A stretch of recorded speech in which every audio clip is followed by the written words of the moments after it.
ஒரு வசனத்தை நாம் வாசித்து கர்த்தருடைய வார்த்தைக்கு நிறைய போவோம். 1 பேதுருவின் புஸ்தகம் 3ஆம் அதிகாரம் 20வது வசனம். 1 பேதுருவின் புஸ்தகம் 3ஆம் அதிகாரம் 20வது வசனம். கண்களை மூடுவோம். நல்ல தகப்பனே, எங்கள் சர்வ வல்லமையுள்ள ஆண்டவரே, இந்த அருமையான நேரத்திற்காக உமக்கு ஸ்தோத்திரம். கிருபையுள்ள கரத்தில் எங்களை தாழ்த்துகிறோம். ஆண்டவரே, நாங்கள் ஒரு பெரிய நீர் கொடுத்த திட்டத்திற்காக கூடி வந்திருக்கிறோம். ஆண்டவரே, வரப்போகிற அந்த ஜெபத்திற்கு நாங்கள் ஆயத்தம் பண்ணும்படி கூடி வந்திருக்கிறோம். தகப்பனே, எங்களை நீர் கூட்டிச் சேர்த்ததற்கு ஒரு முகாந்தரம் உண்டு. ஆண்டவரே, இங்கே இருக்கிற ஒவ்வொருத்தரும் உம்மால் முன்குறிக்கப்பட்டவர்கள். திட்டமில்லாமல் ஒருத்தரையும் நீங்கள் கொண்டு வர மாட்டீங்க. ஆண்டவரே, இங்கே வந்திருக்கிற நாங்கள் எல்லாருமே உங்களுடைய சித்தத்தின்படி கொண்டு வரப்பட்டிருக்கிறோம். இந்த ஜெபத்தை, இங்கே ஏறெடுக்கப்படுகிற ஜெபங்களுக்கு, விண்ணப்பங்களுக்கு நீர் ஆமென்றும் ஆமீன் என்றும் பதில் தருகிறபடினால் உமக்கு ஸ்தோத்திரம். காலையிலேருந்து உங்களுடைய சமூகத்தில் காத்திருக்கிறாங்கப்பா. இப்பொழுதும் கர்த்தர் எங்களோடு கூட நீர் பேசுவீராக, இடைபடுவீராக. எங்கள் ஆண்டவர் இயேசுவின் நாமத்தில் பிதாவே, அல்லேலூயா. 1 பேதுருவின் புஸ்தகம் 3ஆம் அதிகாரம் 20ஆம் வசனத்தில் அதில் சில காரியங்கள் சொல்லப்பட்டிருந்தாலும், வேதாகமத்தில் நோவா பேழையை கட்டின சம்பவம் நம்ம எல்லாருக்கும் தெரியும். ஆனால் நோவா பேழையை கட்டினான் என்று சொல்லாதபடிக்கு அவன் ஆயத்தம் பண்ணின நாட்களிலே திருப்பி வரும். எபிரேயர் நிருபம் 11ஆம் அதிகாரம் நல்லா கவனித்து பார்த்தீங்கன்னா, அவன் ரெடி பண்ணான் அப்படிங்கிறதான் ஒரு கான்செப்ட். ஆயத்தம் பண்ணினான் அப்படிங்கிறதான் ரொம்ப விஷயம். கர்த்தர் முதலாக நியாய தீர்ப்பை பூமியில் கொண்டு வருவதற்கு முன்பதாக நடைபெறுகிற சம்பவம். இப்போ நாமும் ஒரு விஷனோட கூட இந்த திறப்பின் வாசல் ஜெபம், பொதுவாக ஒரு விஷனை கர்த்தர் கொடுப்பதற்கு ஒரு முகாந்தரம் உண்டு. அந்த விஷனில் ஒவ்வொரு பகுதி ஒவ்வொருத்தர் கையில் இருக்கும். நான் சொல்வது உங்களுக்கு புரியும் என்று நினைக்கிறேன். உதாரணமாக, நெகேமியா அலங்கத்தை கட்டுகிறதான பொறுப்பு, முழு ப்ராஜெக்டும் நெகேமியா கையில் இருந்துச்சு. ஆனால் அதை பிரித்து ஒவ்வொருத்தர் கையில் ஒவ்வொன்றும் கொடுத்துருந்தார். அந்த முழு ப்ராஜெக்ட் எல்லாருக்கும் தெரிய வேண்டிய அவசியம் இல்லை. அவங்களுக்கு கொடுக்கப்பட்டதான ப்ராஜெக்ட் அவங்க செஞ்சாங்கன்னா போதும், கரெக்டாக செஞ்சு முடித்தாங்கன்னா போதும், ஒரு நாள் முழு அலங்கமும் கட்டி முடிக்கப்பட்டிருக்கும். அவங்க வேலை அவங்க கையில் கொடுக்குற அலங்கத்தை கட்டுவது, அந்த பகுதியை கட்டுவது, அவ்வளோதான். எப்படி வருது, இதோட சைஸ் என்ன, இதோட வெயிட் என்ன, இது எப்படி வரும், அதெல்லாம் அவங்களுக்கு தேவையே கிடையாது. அதே மாதிரி தான் ஒவ்வொரு காலகட்டத்திலும் ஆண்டவர் ஒவ்வொரு கூட்டத்தை ஏற்படுத்துகிறார். அவர்கள் கையிலே ஒரு வேலையை ஒப்படைக்கிறார். அந்த வேலையை ஒப்படைத்து அதற்கான ஒரு திட்டத்தை கொடுக்கிறார். அதை செய்து முடிக்கிறவர்கள் முடிவிலே பார்த்தீங்கன்னா சக்ஸஸ்ஃபுல்லாக முடிப்பாங்க. இப்போ நோவா காலத்துக்கும் ஏன் நான் நோவா உங்களுக்கு மத்தியில் எடுத்தேன் அப்படின்னு காரணம்னா, மத்திய 24, 37, 38 நோவாவின் காலத்தில் எப்படி நடந்ததோ அப்படியே மனுஷகுமாரன் வரும் காலத்திலும் நடக்கும்னு இருக்கு. அன்னைக்கு ஒரு நியாய தீர்ப்பு பூமியில் வரும்போது அதற்கு முன்பாக சில காரியங்களை ஆயத்தம் பண்ணுகிற பொறுப்பை நோவாவின் கையிலே கர்த்தர் கொடுத்திருந்தார். அதே மாதிரி இப்போது ஒரு நியாய தீர்ப்பானது பூமியிலே வரப்போகிறது. நாம் நான் நியாய தீர்ப்புன்னு சொன்னால் நீங்கள் தவறாக புரிஞ்சு கொள்ளக்கூடாது. 2 வகையான நியாய தீர்ப்பு உண்டு. ஒன்று அவ்வப்போது வரும் பூமியில், ஒன்று கடைசியாக வரக்கூடிய வெள்ளை சிங்காசன நியாய தீர்ப்பு. அது 1000 வருஷ அரசாட்சிக்கு பிறகு வரும். அதை நான் சொல்லவில்லை. ஒவ்வொரு காலகட்டத்தில் ஒரு நியாய தீர்ப்பு வரும். நோவா காலத்தில் வந்துச்சு, சோதோமுக்கு வந்தது, எருசலேமுக்கு வந்தது, ஏதோமியர்களுக்கு வந்தது. அந்த மாதிரி ஒவ்வொரு காலகட்டத்திலும் வரும். அதே மாதிரி இயேசு வரும்போதும் ஒன்று வரும். அந்த நியாய தீர்ப்பில் தான் சபையும் எடுத்துக்கொள்ளப்படும். அதற்கு பிறகு பூமி கைவிடப்படும். 7 வருஷம் உபத்திரவ காலம் வரும். இதெல்லாமே நடக்கும். அதுக்கு முன்பாக நல்லா கவனித்து பார்த்தீங்கன்னா, இந்த முதல் 11 அதிகாரம் ஆதியாகமம் என்பது ஒரு மேப் மாதிரி, ஒரு ப்ளூ பிரிண்ட் மாதிரி. அது உள்ளே புதைபொருள் அவ்வளோ இருக்குது. இப்போ நோவாவை கூப்பிட்டு ரெடி பண்ண சொன்னார். ஒவ்வொன்றுத்துக்கு பின்னாடி ஒரு ஆவிக்குரிய சத்தியம் இருக்குது. அதில் குறிப்பாக பார்த்தீங்கன்னா, நோவாவை பேழையை ரெடி பண்ணிவிட்டு 7 நாள் கழித்து தான் ஜலப்பிரளயம் பூமியில் வந்துச்சுன்னு இருக்கும். நோவா பேழைக்குள்ளே போயிட்டு 7 நாள் கழித்து தான் பூமியில் ஜலப்பிரளயம் வந்துச்சு அப்படின்னு இருக்கும். ஆதியாகமத்தின் புஸ்தகம் 7ஆம் அதிகாரத்தில் 7ஆம் வசனத்தையும் 10ஆம் வசனத்தையும் நீங்கள் சேர்த்து வாசித்து பாருங்கள். நல்லா கவனிச்சிங்கன்னா, அவன் எடுத்துக்கொள்ளப்பட்டு, அதாவது பேழைக்குள்ளே போன பிறகு 7 நாள் கழித்து தான் ஜலப்பிரளயம். அதே மாதிரி தான் நாம் எடுத்துக்கொள்ளப்பட்டு சபை தேவனுடைய பாதுகாப்பான இடத்துக்கு போன பிறகு தான் பூமியின் மேல் ஜலப்பிரளயம் வரும். அதே மாதிரி ஒரு உபத்திரவம் அல்லது நியாய தீர்ப்பு பூமிக்கு வரும். இது எல்லாமே அதில் மறைபொருளாக இருக்குது.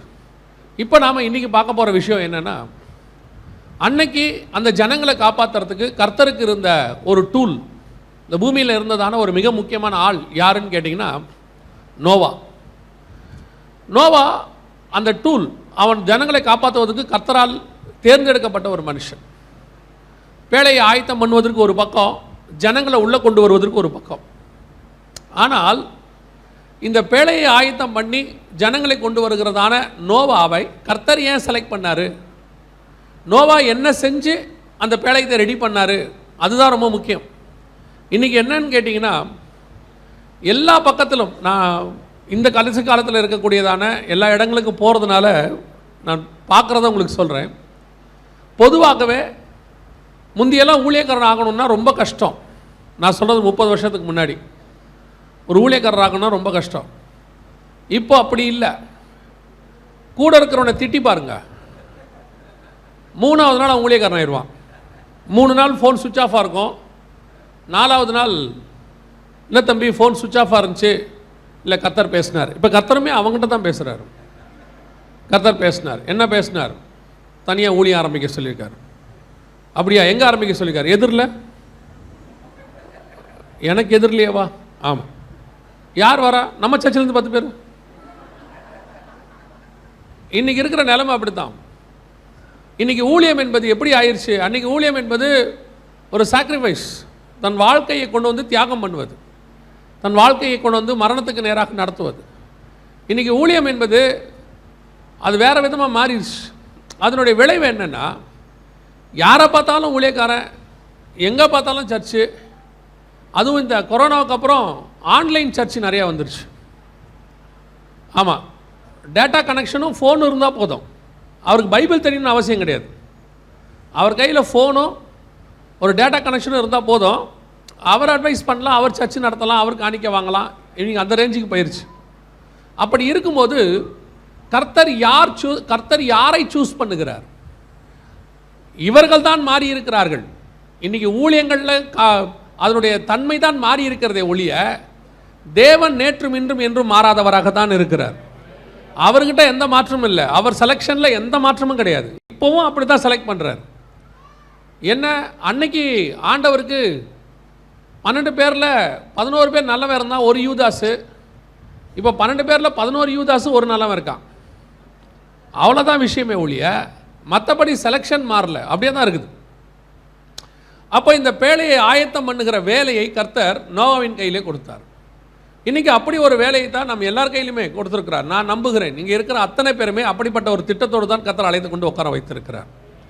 இருக்கிற ஊழியர்களும் சரி, விசுவாசிகளும் சரி, யாருமே இங்கே தேவனுடைய திட்டம் இல்லாமல் வரவில்லை. அப்போ அழைத்து கொண்டு வந்த தேவன் நம்மகிட்ட பொறுப்பை கொடுக்குறாருன்னா நாம் எப்பேற்பட்டவர்களாக இருக்க வேண்டும், அதுதான் ரொம்ப முக்கியம். ஒரு சில காரியங்களை நோவா பேழையை ஆயத்தம் பண்ணுகிற விஷயத்திலிருந்து நாம் கற்றுக்கொள்ள வேண்டியதாக இருக்கிறது. முதலாவது, நம்முடைய நோவா கிட்ட கர்த்தர் சொன்ன திட்டம், அதை நாம் ரொம்ப முக்கியமாக புரிஞ்சு கொள்ள வேண்டியது அவசியமாக இருக்குது. என்னன்னு கேட்டிங்கன்னா, 6ஆம் அதிகாரம் ஆதியாகமத்தின் புஸ்தகம் 18வது வசன வாசி. சகலவித மாம்சமான ஜீவன்களிலும் ஆணும் பெண்ணுமாக வகை ஒன்றுக்கு ஒவ்வொரு ஜோடு உன்னிடம் உயிரோடு காக்கப்படுவதற்கு பேழைக்குள் பிரவேசியுங்கள். நல்ல கவனிங்கள். இதில் மிக முக்கியமாக கர்த்தருடைய விஷன் ஒன்று, அந்த விஷன் 2 பகுதியாக இருக்கிறது. ஆண்டவர் காப்பாற்ற போகிறாரு. அதில் முதல்ல நோவாவின் குடும்பம், 2வது உலகத்தில் உள்ள எல்லா ஜீவராசிகளிலும் அதோடைய அர்த்தம் என்ன அப்படின்னு கேட்டால், விஷன் எங்கிட்ட கொடுக்கப்பட்டது, ஆனால் அந்த விஷனுக்கு பின்னாடி உலகளாவிய திட்டம் ஒன்று இருக்கிறது. இன்றைக்கி நம்ம எல்லாருக்குமே இந்த முதல் பகுதி வரைக்கும் ஓகே, நீயும் உன் குமாரரும் உன் குமாரரின் மனைவிகள் வரைக்கும் ஓகே.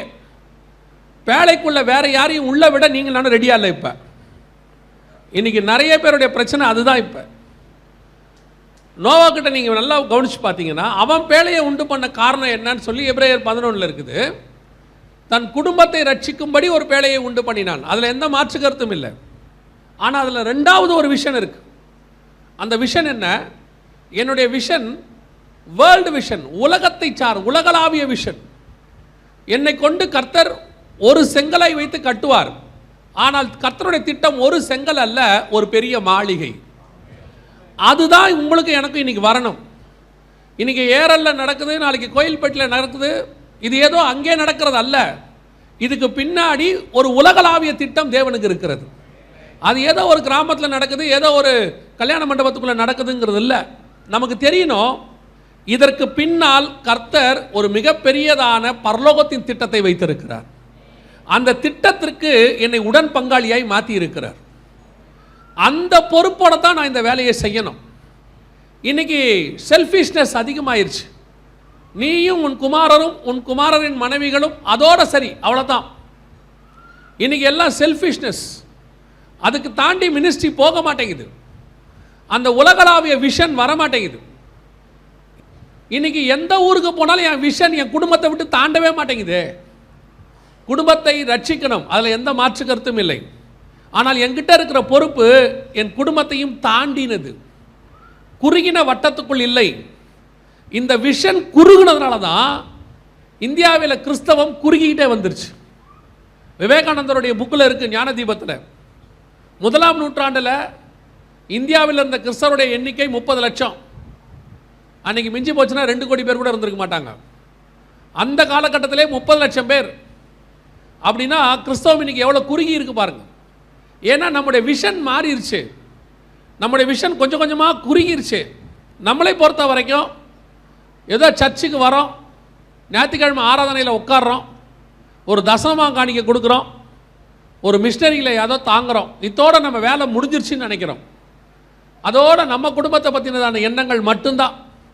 என் பையனுக்கு வேலை, என் பொண்ணுக்கு கல்யாணம், என் பேரப்பிள்ளைக்கு வரைக்கும் சொத்து சேர்த்து வச்சுட்டு அது ஆசீர்வாதமாக இருக்கணும் ஜெபம் பண்ணிக்கிட்டு இருக்கிறோம். ஆண்டவர் உங்களை என்னையும் ஏன் இப்படி ஒரு விசேஷமான காரியத்துக்கு கொண்டு வந்தார்? உங்களுக்கு நான் சொல்கிறேன், இயேசுவை அறிகிறதே மிகப்பெரியதான கிஃப்ட் பரலோகத்தில் நமக்கு வந்துச்சு.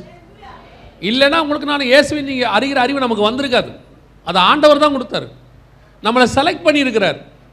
யோசிச்சு பாருங்க, நம்ம எல்லாருமே நம்ம தாட்டே மாறிடுச்சு, நம்முடைய மைண்ட் செட்டே மாறிடுச்சு முழுக்க முழுக்க. கொஞ்சம் வெளியே வாங்க. எனக்கு ஆண்டவர் வச்சிருக்கிறது ஏதோ என் குடும்பத்தை மட்டும் ரட்சிப்பதற்கு அல்ல, என் மனைவி பிள்ளைகளை மட்டும் நான் பரலோகத்துக்கு கூட்டிகிட்டு போவதற்கு அல்ல. என்னை சார்ந்து என் ஏரியா இருக்கிறது, என் தாலுக்கா இருக்கிறது, என் மாவட்டம் இருக்கிறது, கடைசியாக என் நாடு என்னை நம்பி இருக்கிறது என்கிறதான எண்ணம் உங்களுக்கு வரணும். அது யாரோ ஒருத்தருக்கு வந்து பிரயோஜனம் இல்லை, மோகன்சி அண்ணனுக்கோ அல்லது கமாலியல் பாஸ்டருக்கோ மட்டும் வந்து பிரயோஜனம் இல்லை. எல்லாருக்கும் வரணும், அத்தனை பேருக்கு வரணும். குறிப்பிட்ட சில காலமாக கர்த்தர் சொல்லிக் கொடுக்குற ஒரே ஒரு விஷன், உன்னுடைய விஷன் வேர்ல்டு விஷனாக இருக்கணும். நீ செய்யறது ஊழியத்தா எங்கே செய்யறியோ அங்கே செய், ஆனால் உன் எண்ணம் மட்டும் வேர்ல்டாக இருக்கணும். உலகத்தை அதை பாருங்கள், உலகத்தான பாருங்கள். எங்கேயோ கண்டுபிடிச்ச செல்ஃபோன், எங்கேயோ கண்டுபிடிச்ச கரண்ட்டு நம்ம ஊர் மூளை வரைக்கும் வந்துருச்சு. உங்களுக்கு புரியும்படி சொல்லட்டுமா? எங்கேயோ கண்டுபிடிச்ச நைட்டி உங்கள் ஊர் வரைக்கும் வந்துருச்சு. அப்படின்னா டக்குன்னு புரியும் தானே? இப்போ புரியும் பாருங்க, இல்லையா? நம்மெல்லாம் காலங்காலமாக வெறும் புடவையாக கட்டிகிட்டு இருந்தவங்க தான். இப்போ நைட்டிங்கிறது, புடவைங்கிறத சர்ச்சுக்கு போகும்போது கட்டுறது மட்டும்தான். எங்கேயோ கண்டுபிடிச்ச நைட்டி இங்கே வந்துருச்சு, எங்கேயோ கண்டுபிடிச்ச ஆஃப் ட்ரவுசர் இங்கே வந்துருச்சு. ஆனால் நம்மக்கிட்ட கொடுக்கப்பட்ட சுவிசேஷம் இன்னும் நம்ம மாவட்டத்தையே தாண்டலை, இன்னும் நம்ம மாநிலத்தையே தாண்டலை. ஏன்னா நமக்கு யாரோ ஒருத்தர் சொல்லிட்டாங்க, அவங்க அன்னைக்கு காலத்துக்கு சொல்லிட்டாங்க அதை, அதாவது போ அல்லது அனுப்புன்ட்டாங்க. ஒன்று நீ போ, இல்லைன்னா மிஷினரிகளுக்கு அனுப்புன்ட்டாங்க. அப்படி ஒரு வார்த்தை பைபிளில் இல்லை எங்கேயுமே. பைபிளில் போ மட்டும்தான் இருக்குது, அனுப்பு இல்லை. போ தான் இருக்குது, அனுப்பு கிடையாது. நீங்கள் அனுப்புறது நல்லது, வேணாம் சொல்லலை, ஆனால் நீங்கள் போகணும், அதுதான் ரொம்ப முக்கியம். இருக்கிற காணிக்கையிலேயே பிரதானமான காணிக்கை நீங்கள் தான் காணிக்க. உங்களை தான் கர்த்தர் பெருசாக எதிர்பார்க்கிறார். தேவன் எதையும் கொடுத்து இந்த உலகத்தை மீட்கவில்லை, தன் மகனை கொடுத்து உலகத்தை மீட்டார். அதே மாதிரி தான் கர்த்தர் இந்த இந்தியாவை மீட்பதற்கு நம்ம தேவைப்படுறோம். அவருக்கு இயேசு வல்லமையை கொடுத்துட்டாரு, ஆனால் சுவிசேஷத்தை கொண்டு போக வேண்டிய பொறுப்பு உங்கள் கையில் என் கையில் தான் இருக்குது. இன்றைக்கி நம்மளை பொறுத்த வரைக்கும் என்ன, இப்போ ஒரு மீட்டிங் வச்சாங்க, ஒரு ப்ரேயர் வச்சாங்க, எல்லாரும் வந்தீங்க, ஜெபம் பண்ணோம், சந்தோஷமாக இருந்துச்சு. இதோட அடுத்த ப்ரேயர் வைக்கும் போது தானே, இதோட அவ்வளோதான். இங்கே போட்டு இப்போ சாப்பிட்டு முடிச்சு வீட்டுக்கு போனோம்னா போகும்போதே பையன் ஸ்கூல்லேருந்து வருவான், அவனுக்கு என்ன கொண்டு வரணும்னு தெரில, இப்போ நைட்டுக்கு என்ன செய்யறதுன்னு தெரியல, மாவு ஊற வைக்கல, போகும்போதே மாவை வாங்கிட்டாவது போயிட்டா நல்லா தான் இருக்கும் போல். அவ்வளோதான். திறப்பின் வாசல் எங்கே அப்புறம் மைண்டில்? நம்ம வீட்டை போய் திறக்கிறது தான் இப்போ மைண்டில் இருக்குது. அடுத்து நான் அப்படி செய்யறது நான் தப்புன்னு சொல்லலை. கொஞ்சம் உங்களுடைய மைண்டில் இந்த விஷன் ஓடிக்கிட்டே இருக்கணும். அவன் தன் குடும்பத்தை பார்த்த நோவா இந்த பக்கம் பேழை கட்டுற வேலையை நிறுத்தவே இல்லை, ஆயத்தம் பண்ணுற வேலையை நிறுத்தவே இல்லை. அவன் செஞ்சிகிட்டே இருக்கான். 100 வருஷம் செய்கிறான். ஆண்டவர் 500வது வருஷத்தில் அவன்கிட்ட பேசுகிறாரு. 600ஆம் வருஷம் பேழை ஜலப்பிரளயம் வந்துச்சு. 100 வருஷம் பேழையை கட்டுறாரு. ஆனாலும் சோர்ந்து போகாமல் கட்டிகிட்டே இருக்காரு. ஒரு நாள் இந்த உலகத்தை காப்பாற்றுற பொறுப்பு அவர் கையில் கொடுக்கப்பட்டது. அதே பொறுப்பை தான் கர்த்தர் நம்ம கையில் கொடுத்துருக்கிறார். நம்முடைய விஷன் மாறணும். முதல்ல நம்ம தாட் மாறணும். முதல்ல நல்ல ஒரு விஷயம் தெரிஞ்சுக்கொள்ளுங்க. நம்ம ஆண்டவர் உலகத்தின் அதிபதியாகிய பிசாசின் தலையை நசுக்கிட்டார். தேவன் காலத்திலேருந்து இன்னைக்கு வரைக்கும் இருக்கிற பிசாசின் தலையை ஆண்டவர் நசுக்கிட்டார். அப்போ நமக்கு எவ்வளோ தைரியம் இருக்கணும். ஒரு நாள் ஆண்டவர் எனக்கு சொல்லி கொடுத்தாரு. ஒரு 3 வகையான மக்கள் இருக்கிறாங்க.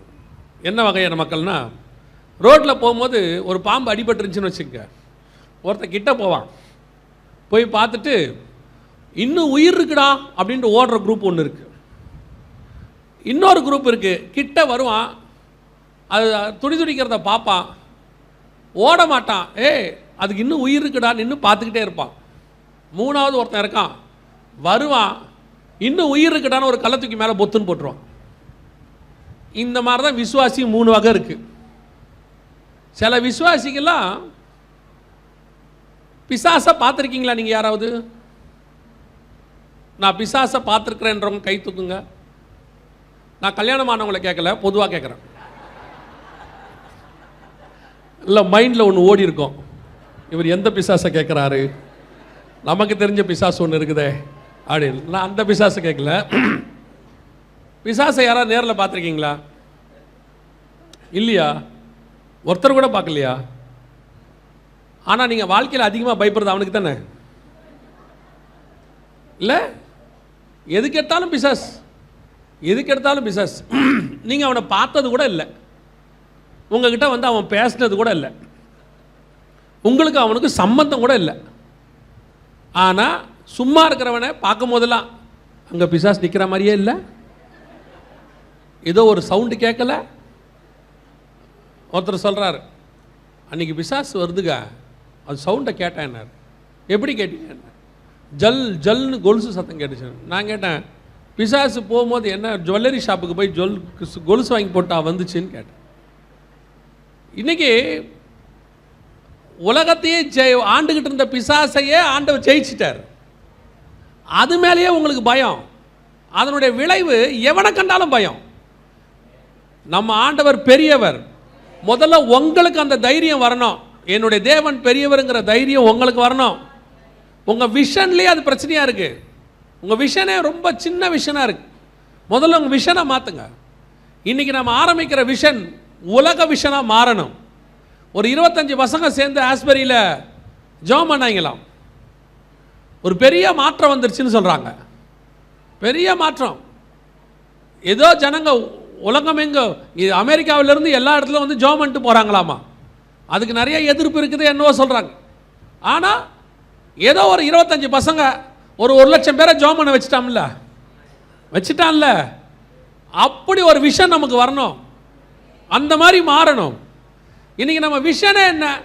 என்னுடைய சபை நிரம்பினால் போதும், எங்கள் வீடு ஆசீர்வாதமாக இருந்தால் போதும், நமக்கு ஒரு பிரச்சனை இல்லாமல் இருந்தால் போதும், நாம் சுமூகமாக ஊழியம் பண்ணினா போதும். இப்படியே நம்ம தாட் முழுக்க ரொம்ப கம்மி.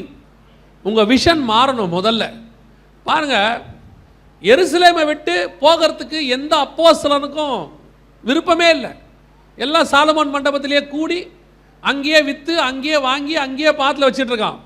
ஒரே ஒருத்தனுக்கு மட்டும்தான் விஷன் இருக்குது, பவுலுக்குன்னு. அவன் தான் பார்க்குறான், இதெல்லாம் இங்கேயே இருக்கிறாங்க எல்லாரும், நாம் புறப்பட்டு போவோன்னு பார்க்குறான். போனவன் உலகம் முழுக்க சுற்றுறான், மேசிடோனியா முழுக்க சுற்றுறான், கிரேக்க தேசம் முழுக்க சுற்றுறான். அப்படி விஷன் வேர்ல்டாக இருந்தவன் தான் இன்னைக்கு சபைக்கு அஸ்திவாரமாய் மாறிவிட்டான்.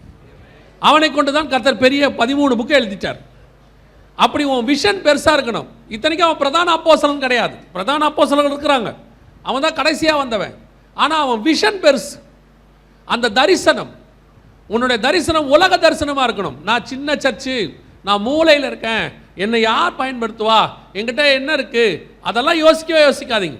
நீ எந்த ஆற்றங்கரை ஓரத்தில் இருக்கிற கூழங்கள்லாம் இருந்தாலும் பரவாயில்லை, உன்னை கொண்டு ஒரு கோலியாத்தை வீழ்த்துவதற்கு கர்த்தர் வல்லமை உள்ளவராக இருக்கிறார். அவ்வளோதான். நாம கூழாங்கல்ல தான், நம்ம ஆத்தங்கரை ஓரத்தில் கேட்பாரற்று கிடக்கிறவங்க தான், ஏதோ ஒரு மூலையில் இருக்கிறவங்க தான் இருக்கட்டுமே. இன்னைக்கு உலகத்தை கலக்கின ஒவ்வொரு ஊழியக்காரனும் ஏதோ ஒரு மூலையிலிருந்து வந்தவங்க தான், ஊர் பேர் தெரியாத ஊர்லேருந்து வந்தவங்க தான் கர்த்தர் எடுத்து பயன்படுத்தினாரே. அப்போ பெரிய விஷயம் நடக்கணும்னா முதல்ல நாம ஆயத்தமாகணும். நம்ம ஆயத்தத்தினுடைய முதல் பகுதி என்ன? என் விஷன் மாறணும், என் தரிசனம் மாறணும், என் குறுகிய வட்டம் மாறணும். அதை விட்டு நான் வெளியே வரணும். வெளியே வந்துட்டு நான் இந்த மண்டபத்துக்குள்ள ஜெபம் பண்றேன், ஆனா என் ஜெபம் தமிழ்நாட்டையே போய் சென்றடையும். 14ஆம் தேதி அவங்க பண்ண போற ஜெபம் இந்தியா முழுக்க மாறணும். ஏன் மாறக்கூடாது? தமிழ்நாடு இந்தியாவுக்கு எப்பவுமே ஒரு தலைவலியான மாநிலம் தான், எல்லா காலத்திலும். இப்போ இல்லை, சுதந்திரம் அடைஞ்சதுலேருந்து, சுதந்திரத்துக்கு முன்னாடியிலேருந்து தமிழ்நாடுனாலே தலைவலின்னு தான் அர்த்தம். நீங்கள் போய் சரித்திரத்தில் கேட்டு பாருங்க, தமிழ்நாடுனாலே தளபதி. இன்னைய வரைக்கும் நான் சொல்கிறேன், இந்தியாவையே பிடிக்க முடிஞ்ச எல்லாராலையும், நான் முகலாய காலத்துலேருந்து சொல்கிறேன், அசோகர் காலத்துலேருந்து சொல்கிறேன், நீங்கள் அப்புறம் போய் மேப் எடுத்து பாருங்கள், இந்தியாவையே பிடிக்க முடிஞ்ச எல்லாராலையும் 2 மாநிலத்தில் மட்டும் பிடிக்கவே முடியல அவங்களால. அந்த 2 மாநிலம் கேரளாவும் தமிழ்நாடும் மட்டும்தான். நீங்கள் எந்த மேப் வேணால் எடுத்து பாருங்க. அதுக்கு காரணம் நான் நம்புகிறேன், தோமாவுடைய முதல் ஸ்டெப்பு கேரளா, கடைசி ஸ்டெப்பு தமிழ்நாடு. இந்த 2ஐயும் இன்னை வரைக்கும் எவனாலையும் பிடிக்க முடியல. யார் வேணாலும் வரட்டும், என்ன வேணாலும் பண்ணட்டும். அந்த காலத்துலேருந்து, முகலாயர் காலத்துலேருந்து நான் சொல்கிறேன், இது வரைக்கும் இந்த 2 நாட்டை மட்டும் குடிக்கிறதுக்கு தண்ணி குடிக்கிறாங்க. இன்னைய வரைக்கும் தண்ணி குடிக்கிறாங்க. யார் யாரோ என்னென்னமோ நினச்சிக்கிட்டு இருக்கிறாங்க, இது அப்படி இது இப்படி. எப்படியும் இல்லை, அந்த 2 ஸ்டெப்பு இன்னும் பேசிக்கிட்டே இருக்குது. ஆயத்தம் என்னும் பாதரட்சியை போட்டுக்கிட்டு அந்த ஆள் இங்கே வந்து இறங்கினா பாருங்க, 2 ஸ்டெப்பு தான். முதல் ஸ்டெப்பு கேரளா, கடைசி ஸ்டெப்பு தமிழ்நாடு. அதுதான் நான் சொல்கிறேன். அந்த 2 ஸ்டெப்பு இன்றைய வரைக்கும் காப்பாற்றணும்னா நம்மளுடைய அத்தனை பேருடைய ஸ்டெப்பும் இருந்தால் தமிழ்நாடு இந்தியாவுக்கே வேற மாதிரி மாறிடும். ஆனால் நாம் ஆயத்தம் என்னும் பாதரட்சிக்குள்ளேயே வரல, நாம் இன்னும் போடவே இல்லை.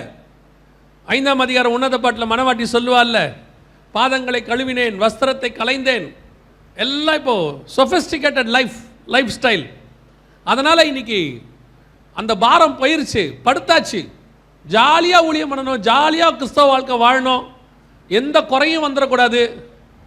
பெரிய பாடாக இருக்குங்க எங்கள் வாழ்க்கையில். என்னன்னு கேட்டு பாருங்க, பெட்ரோல் போட காசு இல்லை, அதான் அவருக்கு இருக்கிற பெரிய பாடு. இப்போ இவர் போய் பரலோகத்தில் உட்கார்றாருன்னு வச்சுக்கோங்க, பக்கத்தில் ஒருத்தனை பார்த்து சொல்கிறார், நான் பெரிய பாடுபட்டு இந்த பரலோகத்துக்கு வந்திருக்கிறேன்.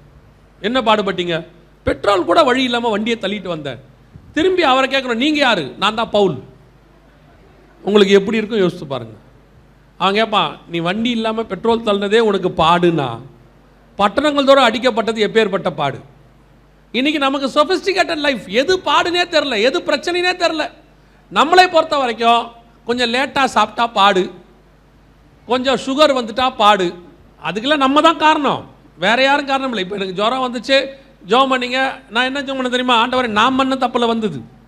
ஆனால் இவ்வளோ பேர் ஜோம் பண்ணுறாங்க, அந்த ஜபத்துக்கு பதில் கொடுங்கன்னு தான் ஜோம் பண்ணேன். நம்ம ஒழுங்கான நேரத்துக்கு சாப்பிட்றதில்ல, எங்கேயாவது போகும்போது ஆண்டவர் சாப்பிடாதன்னு சொல்கிறத சாப்பிட்றது, பார்வைக்கு இன்பமும் புசிப்புக்கு ஏற்றதுமாய் பார்த்த உடனே நான் தான் சொல்லுவேன், நான் ஆதாமும் ஏவாளும் எத்தனை வருஷம் உள்ளே இருந்தாங்கன்னு தெரியாது. நம்மளாம் உள்ளே இருந்தோம்னா 2வது நாளே சாப்பிட்ருப்பாது, மரத்தோட காலி பண்ணியிருப்போம்.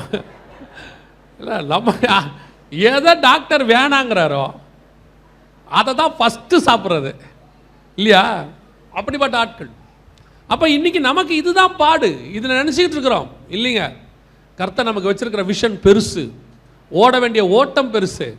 எலியா கிட்ட சொல்றாருல, எழுந்திருச்சு ஓடு, நீ போக வேண்டிய தூரம் வெகு தூரம், இன்னும் நிறைய இருக்குது. 140 கோடி ஜனங்க இருக்கிறாங்க, 140 கோடி. விட்டுட்டுலாம் பரலோகத்துக்கு போக முடியாது. ஆண்டவர்கிட்ட கேட்கணும், அப்படி விட்டுட்டுலாம் வர முடியாது. ஆண்டவரே, என்னை நம்பி இந்த ஏரியாவை கொடுத்துட்டீங்க, மெஜாரிட்டியை நான் கூட்டிட்டு மேலே வந்துடுவேன், மைனாரிட்டியாக மேலே வரமாட்டேன். பூமியில தான் எனக்கு பேர் மைனாரிட்டி, ஆனால் பரலோகத்தில் எனக்கு பேர் மெஜாரிட்டின்னு சொல்லணும். சும்மாலாம் போகக்கூடாது பரலோகத்துக்கு.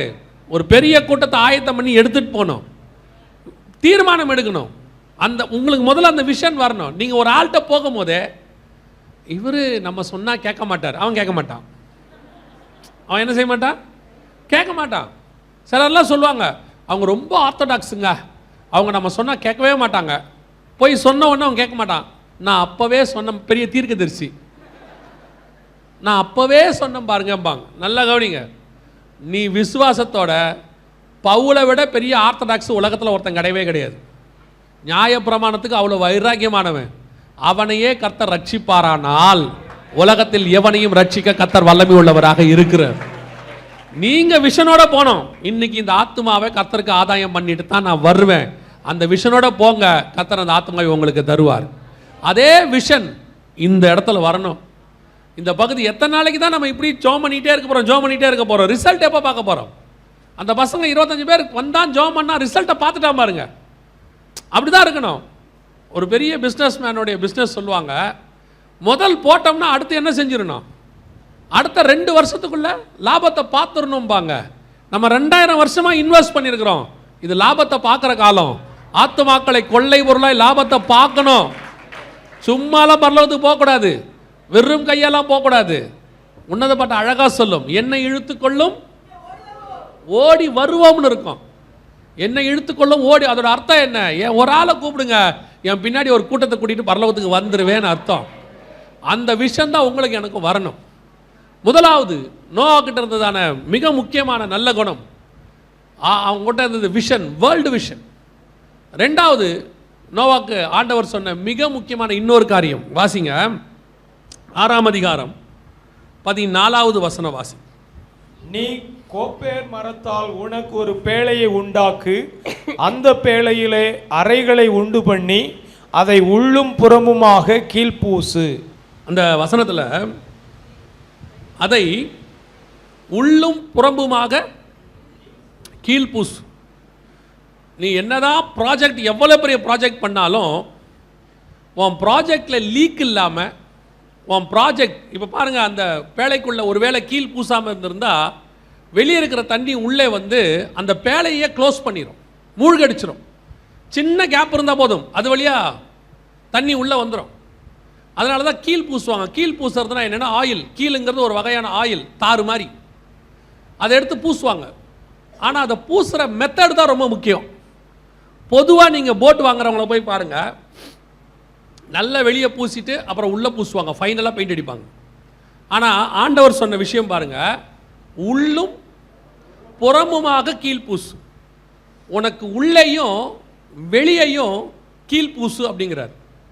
இந்த ஒரு பெரிய ப்ராஜெக்டை கையில் வச்சிருக்கிற மனுஷன், அந்த ப்ராஜெக்டில் ஈடுபடுகிறவன் தேவனுக்குள்ளாக எப்படி இருக்கணும் தெரியுமா? அவனுக்கு உள்ளேயும் வெளியையும் பரிசுத்த ஆவியானவரால் நிரப்பப்பட்டு தேவனுடைய திட்டத்தை சுமந்தவனாக இருக்கணும். உனக்குள்ள பரிசுத்த ஆவியானவர் உள்ளும் புறமும் கீழ் பூசணும். ஏன்னா ஆயில் என்பது பரிசுத்த ஆவியானவர். இதே ஒத்த வசனத்தை இயேசு இன்னொரு இடத்துல சொல்வார், வாசிங்க 10ஆம் அதிகாரம் யோவான் எழுதின சுவிசேஷம். யோவான் எழுதின சுவிசேஷம் 10ஆம் அதிகாரம். நானே வாசல், என் வழியாய் ஒருவன் உட்பிரவேசித்தால் அவன் ரட்சிக்கப்படுவான், அவன் உள்ளும் புறமும் சென்று மேய்ச்சலை கண்டடைவான். அவன் உள்ளும் புறமும் கண்டு மேய்ச்சலை கண்டடைவான் அப்படின்னு. அப்போ இயேசு சொல்ற அந்த வேர்டை நல்லா கவனிங்க, வெளியே உள்ளே இல்லை, உள்ளும் புறமும். இப்போ நமக்கு வெளியே மேய்ச்சல் விரும்புகிறோம், ஆத்ம ஆதாயம் பண்ணணும்னு விரும்புகிறோம், எழுப்புதல் வரணும்னு விரும்புகிறோம், பெரிய பெரிய கூட்டம் வரணும்னு விரும்புகிறோம், எல்லாம் நல்லது, அது வெளியே மேய்ச்சல். ஆனால் அது 2வது வேலை தான். முதல் வேலை என்ன தெரியுமா? முதல்ல உள்ள மேய்ச்சல். இயேசு தெளிவாக எழுதுறார். அது இதனுடைய இன்னொரு மறைபொருள் தான், அவன் பேழையை கீழ் பூசும்போது உள்ளும் புறமும் கீழ் பூசும்பார். அதோட அர்த்தம் என்ன? முதல்ல யூ மஸ்ட் பி பர்ஃபெக்ட். முதல்ல நாம கரெக்டாக இருக்கணும். ஒரு தேவ சமூகத்தில் போய் உட்காந்து கர்த்தரிடத்துலேருந்து வார்த்தையை வாங்குறவனால மட்டும்தான் வெளியே போய் ஆத்துமாக்களை ஆதாயம் பண்ண முடியும். இன்னைக்கு கடைசி காலத்தில் இருக்கிற பிரச்சனை என்ன? ஆண்டவர் சமூகத்தில் போய் உட்கார்றதுக்கு இன்னைக்கு யாரும் ரெடியாக இல்லை. தேவ சமூகத்தில் இப்போ நான் ஒரு கேள்வி கேட்டால் நீங்கள் எல்லாம் வருத்தப்படுவீங்க. இவ்வளோ பேர் ஜபத்துக்கு வந்திருக்கீங்க, நல்லது. உங்கள் எத்தனை பேர்கிட்ட பர்சனல் ப்ரேயர்னு ஒன்று இருக்குது, பர்சனல் ப்ரேயர் டைம் அப்படின்னு ஒன்று இருக்குது. நம்ம கை தூக்க சொன்னா ஒரு 10 பேர் கை தூக்கிடுவீங்க, மிச்ச பேர் தூக்க மாட்டீங்க. ஏன்னா உண்மை உள்ளவர்கள் நீங்கள். அதனால் நான் உங்கள்கிட்ட கேட்க விரும்பலை. அதாவது ஒரு கூட்டம் வைக்கிறாங்கன்னும் போது கூட்டம் வர்றது நல்லது. நீங்கள் ஆளை பார்த்து வரீங்க, இல்லைனா உண்மையிலேயே ப்ரேயருக்கு வரீங்க, ஓகே. இது வெளியே மேய்ச்சல். உள்ள மேய்ச்சல் ஒன்று இருக்கு. உங்கள் பர்சனல் ஸ்பிரிச்சுவல் லைஃப், நீங்கள் தேவனோட இருக்கிறதான ஐக்கியம், உங்களுக்கு கர்த்தரோட இருக்கக்கூடியதான தொடர்பு எந்த அளவுக்கு இருக்குது. இன்னைக்கு பெரிய கொடுமை என்ன தெரியுமா? ஒரு காலத்தில் கிறிஸ்தவர்களுக்கு காலையில் எழுந்திரிச்ச உடனே முதல் வேலை என்ன? பைபிள் வாசிக்கிறது. பைபிள் வாசிக்காமல் காஃபி கூட குடிக்க மாட்டாங்க. அது ஒரு ப்ரொசீஜராக வீட்டில் வச்சுருப்பாங்க, சொல்லி கொடுப்பாங்க. இன்னைக்கு பைபிள் வாசிக்கிறதுங்கிறது டைம் கிடைச்சா பைபிள் வாசித்தியா? இன்னைக்கு டைமே இல்லைங்க, ரொம்ப பிஸி. எத்தனை பேர் கேட்டு பாருங்க, இன்னைக்கு பைபிள் வாசித்தீங்களா? முந்தையெல்லாம் வீடுகளில், சர்ச்சில் வீடுகளில் போட்டே வைப்பாங்க, இன்று ஜெபித்தீர்களா, வேதம் வாசித்தீர்களா? இப்போ நம்ம டெக்னாலஜி வளர்ந்து கையில் மொபைல் ஃபோன், அப்புறம் ஐபேடு எல்லாம் வந்துட்டோன்னா பைபிள் வாசிக்க வேணான்னு எவனும் சொல்லி கொடுத்துட்டான். ஏன்னா இந்த காலத்தில் போய் பைபிளெலாம் வாசிச்சுட்டு இருக்கீங்க, நீங்கள் ரொம்ப அப்டேட் ஆகிட்டீங்க. அதனால் அதெல்லாம் வேண்டாம். நீங்கள் வெறும் ஆசீர்வாதமாக 4 பாட்டு பாடினீங்கனாலே போதும். இந்த புதுசாக ஒருத்தன் சொல்லி கொடுத்தான், ஜெபிக்கவே வேண்டாம், டான்ஸ் ஆடினா போதும்னா ஒருத்தன். இன்னொருத்தன் சொன்னா விசில் அடித்தா போதும்னா. எங்கே இருந்தால் கிளம்பி வராங்கன்னு தெரியல. கடைசி காலத்தில் ஜனங்க பாவமாக இருக்கு. அவன் சொல்கிறான் ஜெபமே பண்ண வேண்டாம், டான்ஸ் ஆடினா போய். இப்போ யோசிச்சு பாருங்க, நீங்கள் ஜெப நேரத்தில் பாட்டு போட்டு விட்டு ஆடுங்க, சரியாயிருமா? இன்னைக்கு personal relationship with God is very important. அவ்வளோ பெரிய ப்ராஜெக்டை ஏன் நோவா கையில் கொடுத்தாரு தெரியுமா? அந்த 6ஆம் அதிகாரத்தில் திருப்பி கீழே சொல்றார் பாருங்க, நோவாவின் வம்ச வரலாறு. நோவா தன் காலத்தில் இருந்தவர்களுக்குள்ளே நீதிமானாய் இருந்தான், உத்தமனுமாய் இருந்தான். நோவா தேவனோட சஞ்சரித்து கொண்டு, அவனுடைய personal life is very important.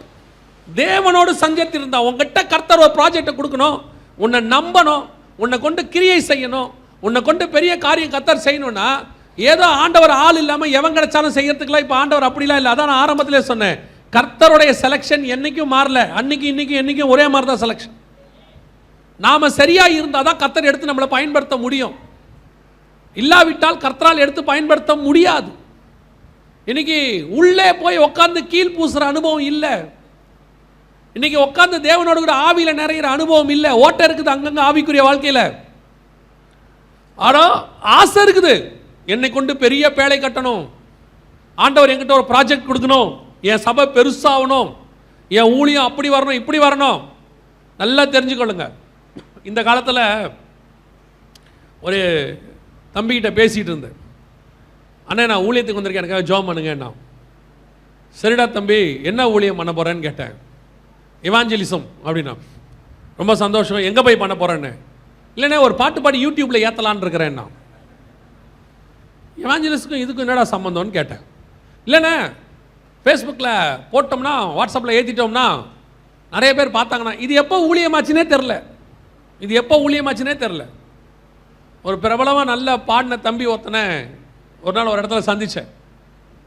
நான் பார்க்கக்கூடாது நியாயமாக, ஏன்னா என்னை பார்த்தா நான் சும்மா, என் வாய் சும்மாவும் இருக்காது, அதான் பிரச்சனையே எனக்கு. அப்போ அந்த தம்பி பேசிட்டு இருக்கும்போது சொன்னேன், தம்பி எவ்வளோ லைக்ஸ் வருதுங்கிறது முக்கியமே இல்லை, எவ்வளோ பேர் பார்க்குறாங்கன்றதும் முக்கியமே கிடையாது, தேவன் உன்னை விரும்புகிறாரான்றதான் கேள்வி.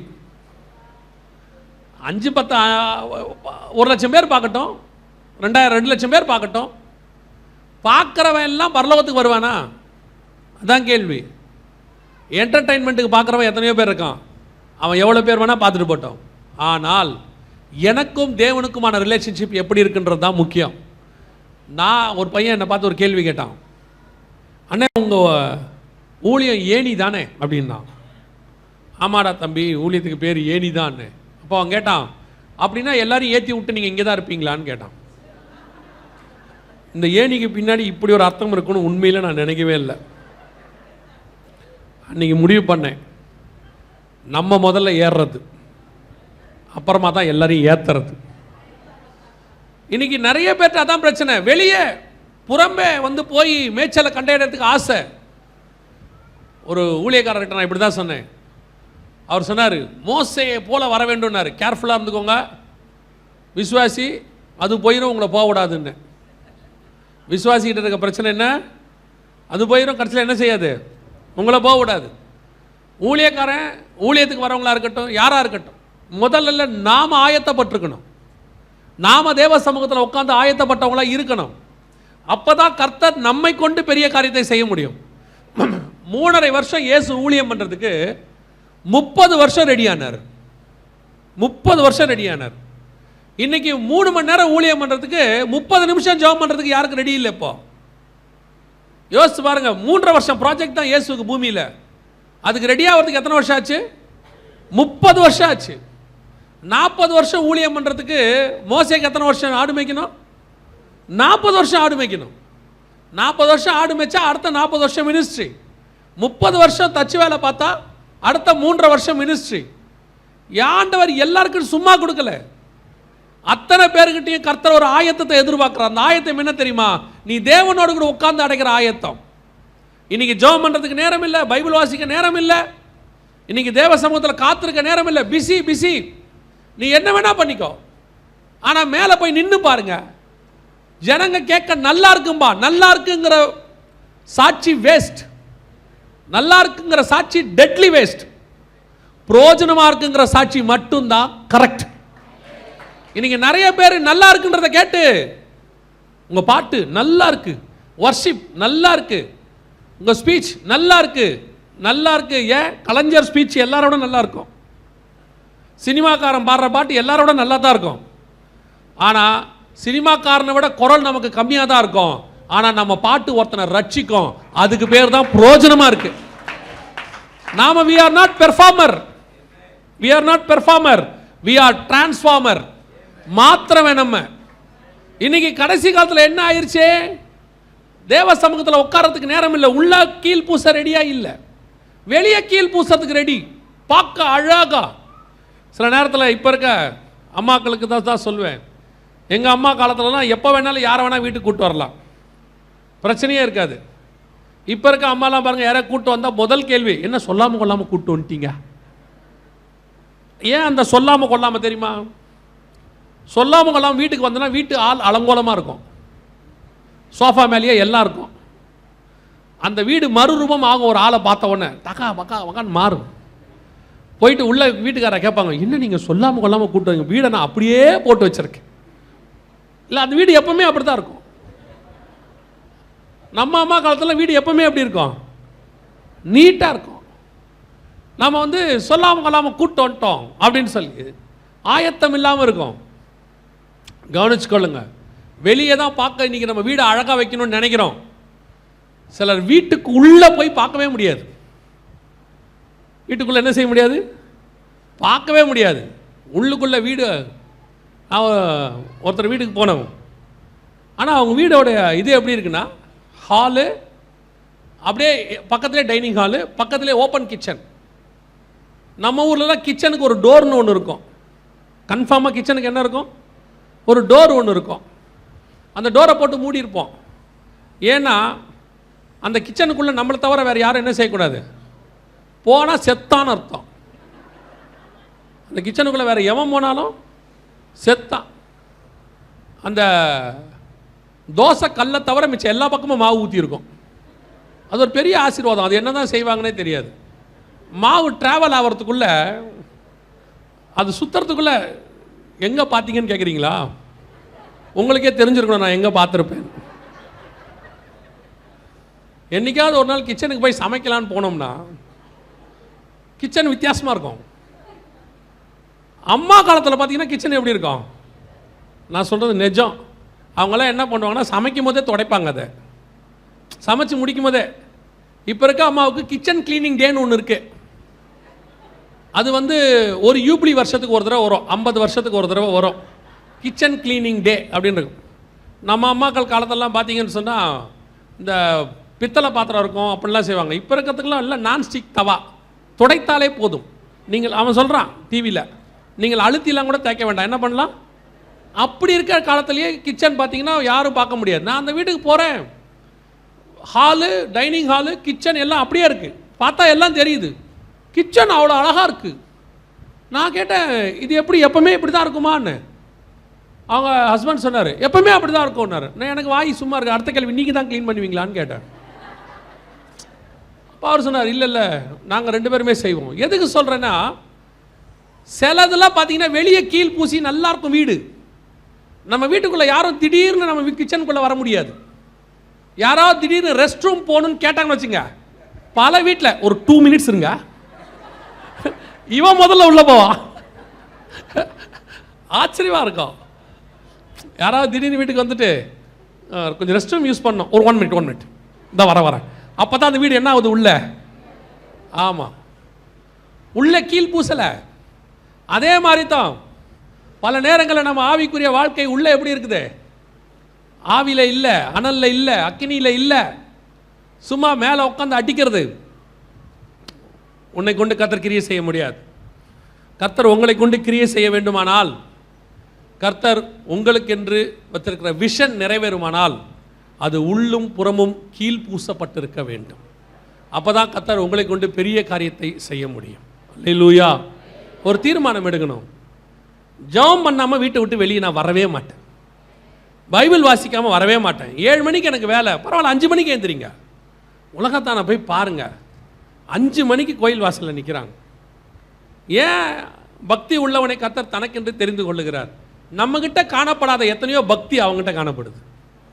அவன் காலையில் 5 மணிக்கு நிற்கிறான், பனியில் எழுந்திரிச்சு பச்சை தண்ணியில் குளிக்கிறான். நீங்கள் அப்படி குளிக்க வேண்டாம், சுடு தண்ணிலையாவது குளிங்க. சில ஆட்கள்லாம் ஜோமனை ஏன் உட்காந்துருக்கான், அப்படியே விழுறான். பல்லு விளக்குறதில்ல, ஒன்றும் விளக்குறதில்ல. முதல்ல உங்களை சரி பண்ணுங்க. கர்த்தர் உங்களை கொண்டு செய்கிற காரியத்தை கர்த்தர் அற்புதமாய் வெளியே செய்வார். அல்லேலூயா. கடைசியாய் ஒரு காரியம் நோவா கிட்ட இருந்தது, வெரி ஸ்பெஷல், வெரி இம்பார்ட்டன்ட், ரொம்ப முக்கியமானது. என்ன? வாசிங்க, ஆதியாகமத்தின் புஸ்தகம் 6ஆம் அதிகாரம் 22வது வசனத்தை வாசி.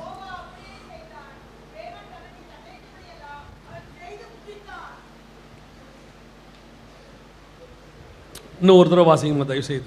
நோவா அப்படியே செய்தான், தேவன் தனக்கு கட்டளையிட்டபடி எல்லாம் அவன் செய்து முடித்தான். 7ஆம் அதிகாரம் 5ஆம் வசனம் வாசி. நோவா தனக்கு கர்த்தர் கட்டளையிட்டபடி எல்லாம் செய்தான். இது ரொம்ப முக்கியமான ஒரு வார்த்தை. நம்ம பார்க்கறதுக்கு ரொம்ப கேஷுவலாக இருக்கும். நோவா கர்த்தர் தனக்கு கட்டளையிட்டபடி எல்லாம் செய்தான். ஒரு தடவைக்கு 2 தடவை ரிஜிஸ்டர் ஆகுது. அப்படி அர்த்தம் என்ன அப்படின்னா, இங்கே எல்லாமே காட்ஸ் வில் மட்டும்தான் செஞ்சுருக்கான். இங்கே எதுவுமே நோவாவுடைய சித்தம்னு ஒன்று கிடையவே கிடையாது. இன்னைக்கு கடைசி காலத்தில் ஏன் கர்த்தர் நம்மளை கொண்டு பெரிய காரியத்தை செய்ய முடியல? எனக்கு தெரிஞ்சு இந்த 30 வருஷத்தில் நம்ம எதிர்பார்க்கிற ஒரு பெரிய எழுப்புதலோ, நம்ம எதிர்பார்க்கிறதான ஒரு பெரிய அசைவோ, அதாவது சுவிசேஷம் போது ஜனங்க ரட்சிக்கப்படுறாங்க, நம்ம அதெல்லாம் இல்லைன்னே சொல்லலை. ஆனால் நாம் எதிர்பார்க்கறது வேற பெரிய எழுப்புதல், இந்தியா முழுக்குமான ஒரு எழுப்புதல். அந்த எழுப்புதல் வராமல் இருக்கிறதுக்கு என்ன ஒரு காரணம் அப்படின்னு கேட்டிங்கன்னு சொன்னால், நோவா செஞ்சது எல்லாமே காட்ஸ் வில். கர்த்தர் என்ன சொன்னாரோ அதன்படி எல்லாம் அவன் செய்தான். அவ்வளோதான், அவன் செஞ்சது எல்லாமே அதான். ஆண்டவர் மோசே கிட்ட ஆசாரிப்பு கூடாரத்தை கட்ட சொல்லுவார். கட்ட சொல்லும்போது திருப்பி திருப்பி ஆண்டவர் மோசே கிட்ட ஒரு காரியத்தை திருப்பி திருப்பி சொல்லிகிட்டே இருப்பார். மலையிலே நான் உனக்கு காண்பித்த மாதிரியின்படியே கீழே செய்வதற்கு கவனமாயிரு. இன்னொரு இடத்துல எச்சரிக்கையாயிரு. ஏன் அந்த வார்த்தை? ஏன் அப்படி சொல்றாரு? மோசே யாரு? எகிப்தின் கலைகளிலே வல்லவன், மிகப்பெரிய இன்ஜினியர். ராமசேஸ்க்கு ஒரு ஊரையே கட்டினவர். யாத்திராகமம் 1ஆம் அதிகாரத்தில் ராமசேஸ்னு ஒருத்தர் வருவார். அவருக்கு அவர் ஊரையே கட்டியிருக்கிறார் மோசே. அப்படிப்பட்டதான ஒரு ஆள். அவ்வளோ பெரிய இன்ஜினியர்கிட்ட வந்து ஒரு சின்ன டென்ட்டு, நமக்கு ஸ்பிரிச்சுவலி வேற, சாதாரணமாக சொன்னால் ஒரு டென்ட்டை கட்ட சொல்கிறாரு. ஆனால் திருப்பி திருப்பி அவங்ககிட்ட சொல்வார், நான் காண்பித்த மாதிரியின் படியே ப்ளூ பிரிண்ட் மேப்பு, அதன்படி கட்டுவதற்கு கவனமாயிரு. என்ன அர்த்தம்னா, மோசே உனக்கு என்ன மூளை இருக்க, இன்ஜினியரிங் மூளை இருக்க, எகிப்தினுடைய கலைகளில் வல்லவன், இது எதுவும் எனக்கு வேணாம். எனக்கு தேவை நான் சொல்லுகிறபடி கீழே செய்வதற்கு ஒரு ஆள் தான் எனக்கு வேணும். இன்னைக்கு இருக்கிற கடைசி காலத்தினுடைய பிரச்சனை என்னன்னா, இது அறிவு பெருகிற காலம். அறிவு பெருகி போச்சு, அங்கங்கே கண்டுபிடிப்பு இன்வென்ஷன்ஸ் போயிட்டே இருக்கு. இப்போ நம்ம பையன்லாம் என்ன ஒரு வார்த்தை திருப்பி திருப்பி சொல்கிறான் அப்படின்னா, ரட்சிக்கப்பட்ட பையனே சொல்கிறான். என்ன சொல்கிறான்? உலகத்தானே அவ்வளோ தூரம் அவங்க கடவுளுக்கு செய்யும் போது நம்ம ஆண்டவருக்கு நான் எவ்வளோ தூரம் செய்யணும். ஆண்டவர் சொல்கிறாரு, வேண்டாம், எனக்கு ஓ மூளையை யூஸ் பண்ணி பெரிய லெவலில் நீ செய்ய வேண்டாம், நான் சொல்கிறத செய்யறதுக்கு ஓ ஆள் தான் எனக்கு இந்த பூமியில் வேணும். இன்னைக்கு யோசிச்சு பாருங்க, சாலமோன்ட்ட தாவீது தேவாலயத்தினுடைய மேப்பை தருவார். தரும்போது ஒரு வார்த்தை சொல்லி கொடுப்பாரு, இதன்படி செய்வதற்கு நீ கவனமாயிரு. ஏன்னா இந்த மேப்பை கர்த்தர் கொடுத்துருக்கிறாரு. சாலமோன் யாரு? சர்வஞானி. இதை விட டபுள் மடங்கு மாளிகை கட்டுவான், 2 மடங்கு மாளிகை கட்டுவான் சைஸில். ஆனால் தேவாலயத்தை மட்டும் அவன் இஷ்டப்படி கட்ட மாட்டான், என்ன கொடுக்கப்பட்டதோ அதை மட்டும்தான் கட்டுவான். இப்போ கர்த்தருக்கு தேவை, நான் சொல்லு, அது நோவாவுடைய பேழையாக இருக்கட்டும், ஆசாரிப்பு கூடாரமாக இருக்கட்டும், அலங்கமாக இருக்கட்டும், அல்லது தேவாலயமாக இருக்கட்டும், எதுவாக இருந்தாலும் சரி, இதை கட்டினவங்க யாரும் சாதாரண ஆள் கிடையாது. ஒன்று நோவா, இன்னொன்று மோசே, இன்னொன்று சாலமோன், இன்னொன்று நெகேமியா. இவங்கெல்லாம் ராஜ குடும்பத்தை சார்ந்தவங்க. நெகேமியா ராஜாவுக்கு பானபாத்திரக்காரன், இவன் ராஜாவாக இருந்தவன், இவன் பார்வோன் குமாரத்தின் மகன் மோசே, எல்லாம் ராஜ குடும்பத்தை சார்ந்தவங்க. ஆனால் ஆண்டவர் கேட்கறது என்ன? நான் சொல்றதபடி செய்யறதுக்கு ஒரு ஆள் எனக்கு வேணும் பூமியில், அவ்வளோதான். ஏன் உன் மூளையில் நீ பெருசாக செய்யறதா நினைப்ப. இன்னைக்கு நம்மளுடைய ஐடியாஸை இம்ப்ளிமெண்ட் பண்ணுறது, வித்தியாசமாக யோசிக்கிறது, இப்படி பண்ணலாமா அப்படி பண்ணலாமா. இன்னைக்கு அதை தான் நம்ம நினைக்கிறோம். மினிஸ்ட்ரி எப்படி சுவிசேஷம் சொல்றது, எப்படி சபை நடத்துறது, எப்படி தீர்க்க தரிசனம் சொல்றது, வித்தியாசமா. நல்லா தெரிஞ்சுக்கொள்ளுங்க. இன்னைக்கு நாம கடைசி காலத்தில் எல்லாத்தையும் காம்ப்ளிகேட் பண்ணி வச்சிருக்கிறோம், கஷ்டப்படுத்தி வச்சிருக்கிறோம். வெரி சிம்பிள்ங்க சுவிசேஷம், வெரி சிம்பிள். மரித்த இயேசு உயிரோடு கூட எழுந்தார், உங்கள் பாவங்களை மன்னிக்கிறார், அவர் மீண்டும் வரப்போகிறார். இதுதான் சுவிசேஷம். இந்த சுவிசேஷத்தை சொல்றதுக்கு நாம படுற பாடு இருக்குல்ல, வித்தியாசமா முறைகளை கையாளுறோம். ஆண்டவர் சொல்றாரு, நீ நேரடியாவே என்ன சொல்ல, கிரியை செய்யறது நான் தானே. பவுல் பாருங்க, அத்தனை பட்டணத்துக்கு போறாரு. அத்தனை பட்டணத்துக்கு போகும்போது மற்ற பட்டணங்களில் அவர் பிரசங்கம் பண்ணதுக்கும் அத்தனை பட்டணத்தில் பிரசங்கம் பண்ணதுக்கும் வித்தியாசம் இருக்கு. எல்லா பட்டணத்துக்கு போனாலும் பவுல் என்ன சொல்வார் தெரியுமா? நான் தமஸ்குக்கு போகிற வழியிலே தடுக்கி விழுந்தேன், கண்கள் குருடாச்சு, ஒரு ஒளி வந்துச்சு, அப்பொழுது ஒரு சத்தத்தை கேட்டேன். 3 தடவை அப்போஸ்தலர் நடபடிகளில் சொல்லிடுவார் அவர், 3 தடவை சொல்லுவார். ஆனால் அத்தனை பட்டணத்துக்கு போகும்போது மட்டும் அப்படி பேச மாட்டார். அங்கே என்ன பண்ணுவார்னா, ஊரை சுற்றி பார்ப்பார். அங்கே அறியப்படாத ஒரு தேவன் ஒன்று இருக்கும். அந்த அறியப்படாத தேவன் அப்படின்றத பார்த்துட்டு, ஓ இங்கேருந்து ஸ்டார்ட் பண்ணால் இவங்களை ஈஸியாக பிடிக்கலான்னு அவர் முடிவு பண்ணுறார். உடனே இவர் என்ன பண்ணுறார், ஆரம்பிக்கிறார், நீங்கள் பெரிய ஞானிகள், நீங்கள் பெரிய அறிவாளிகள் அப்படின்லாம் ஆரம்பித்து அவங்கள கவர் பண்ணுற மாதிரி பேசி, அட்ராக்டிவாக பேசி, கடைசியாக அறியப்படாத தேவன் ஒன்று வச்சுருக்கீங்களே, அவரை பற்றி நான் உங்களுக்கு சொல்கிறேன்னு சொல்லி கடைசியாக உயிர்த்தெழுதலை பற்றி பேசும்போது ஒரு சிலர் என்ன சொன்னாங்களா தெரியுமா? அப்புறம் பார்க்கலாம் என்று போய்விட்டார்கள். ஒரு சிலர் என்ன சொன்னாங்களா தெரியுமா? வாயாடின்னு போயிட்டாங்க. ஒரு சிலர் மாத்திரம் அவனை பற்றி கொண்டார்கள் இருக்கு. Mission failure. Mission failure. ஏன் ஃபெயிலியர் தெரியுமா? அத்தனை பட்டணத்துலேருந்து கொருந்து பட்டணத்துக்கு அடுத்து வரார் பவுல். வரும்போது கொரிந்தியருக்கு எழுதின நிருபத்தில் அதை எழுதுறார். கொரிந்தியரே, நான் அத்தனை பட்டணத்திலிருந்து உங்களிடத்தில் வரும்போதுன்னு எழுதுறார். சகோதரரே, நான் உங்களிடத்தில் வரும்போது 1 கொரிந்தியர் 2ஆம் அதிகாரம் 1-2 வசனங்கள் வாசிங்க பார்ப்போம். சகோதரரே, நான் உங்களிடத்தில் வந்தபோது. எங்கிருந்து வந்தபோது? அத்தனை பட்டணத்திலிருந்து வந்தபோது. ஏன்னா அப்போஸ்தலர் நடபடிகள் 18ஆம் அதிகாரத்தில் அவர் அத்தனை பட்டணத்திலிருந்து கொரிந்துக்கு போனான்னு இருக்கும். அப்ப கொரிந்துக்கு வரும்போது அவர் எழுதுறாரு, சகோதரரே நான் உங்களிடத்தில் வந்தபோது தேவனை பற்றிய சாட்சியை சிறந்த வசனிப்போடாவது ஞானத்தோடாவது அறிவிக்கிறவனாக வரவில்லை. இயேசு கிறிஸ்துவை சிலுவையில் அறையப்பட்ட அவரையே அன்றி வேறொன்றையும் உங்களுக்குள்ளே அறியாதிருக்க தீர்மானித்திருந்தேன். ஏன் இந்த தீர்மானம் வந்துச்சு? மூளையை யூஸ் பண்ணிட்டார், அத்தனையில கசக்கி புழிஞ்சிட்டார். அப்படியே இருக்கிறவனுக்கு ஏத்த மாதிரி அந்த இடத்துக்கு ஏத்த மாதிரி பேசி பார்த்துட்டார். இப்ப ஆவியானவர் சொல்றாரு, பவுல் உன்னுடைய நயவசனிப்பு ஞானம் இதிலெல்லாம் ஒருத்தன் ரட்சிக்கப்பட மாட்டான். சிலுவையில் அறையப்பட்ட இயேசு கிறிஸ்துவை பத்தி சொன்னா மட்டும்தான் ஒருத்தன் ரட்சிக்கப்படுவான். ரட்சிப்பு அதுல தான் இருக்குது. இன்னைக்கு கடைசி காலத்தில் இது புரிய மாட்டேங்குது. என்னென்னவோ செஞ்சு பார்க்குறான். அதனுடைய உச்சம் எங்க ஆயிடுச்சு? சினிமாக்கார மாதிரி ஆடினாலாவது ரட்சிக்கப்படுவாங்கன்ற முடிவு வந்துட்டான். வசனமே பேசாத முடிவு வந்துட்டான்.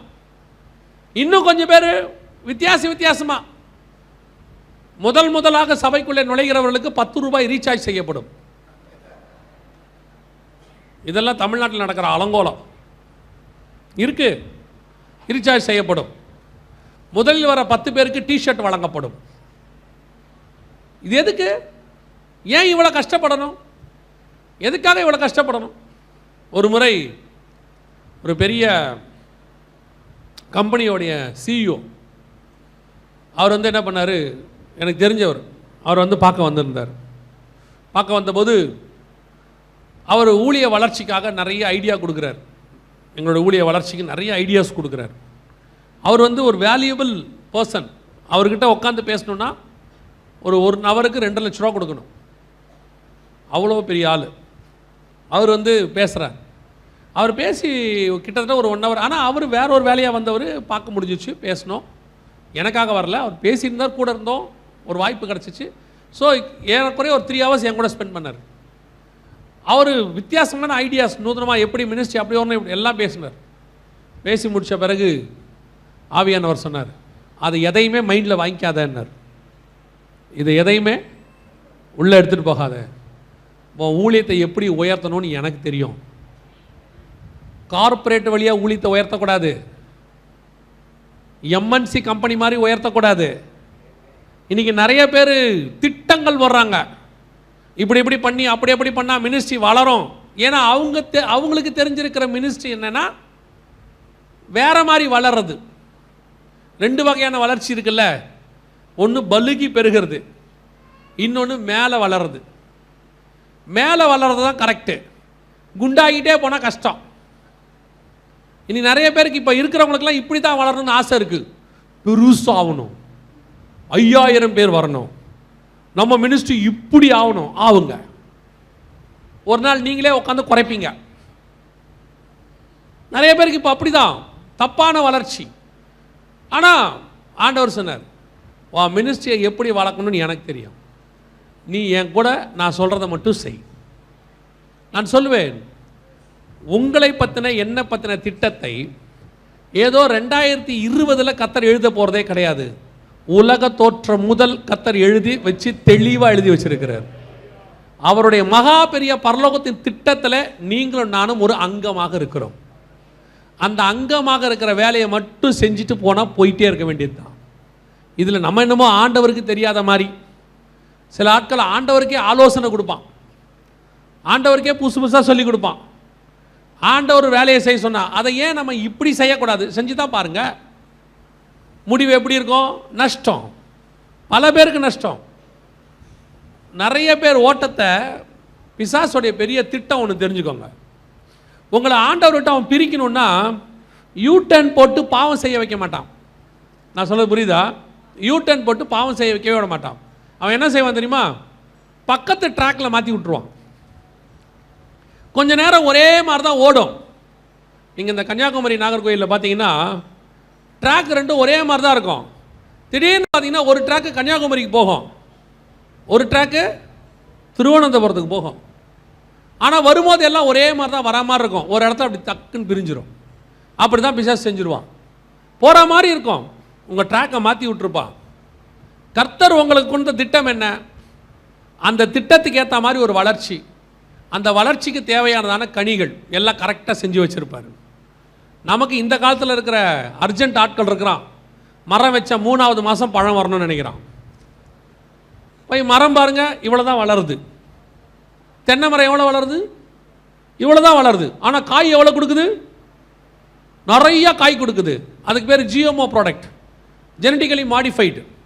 கர்த்தர் கொடுத்த தென்னை மரம் உயரமாக வளரும், அது நெடுநாள் நிற்கும். இது 5 வருஷத்தில் பட்டு போயிடும்.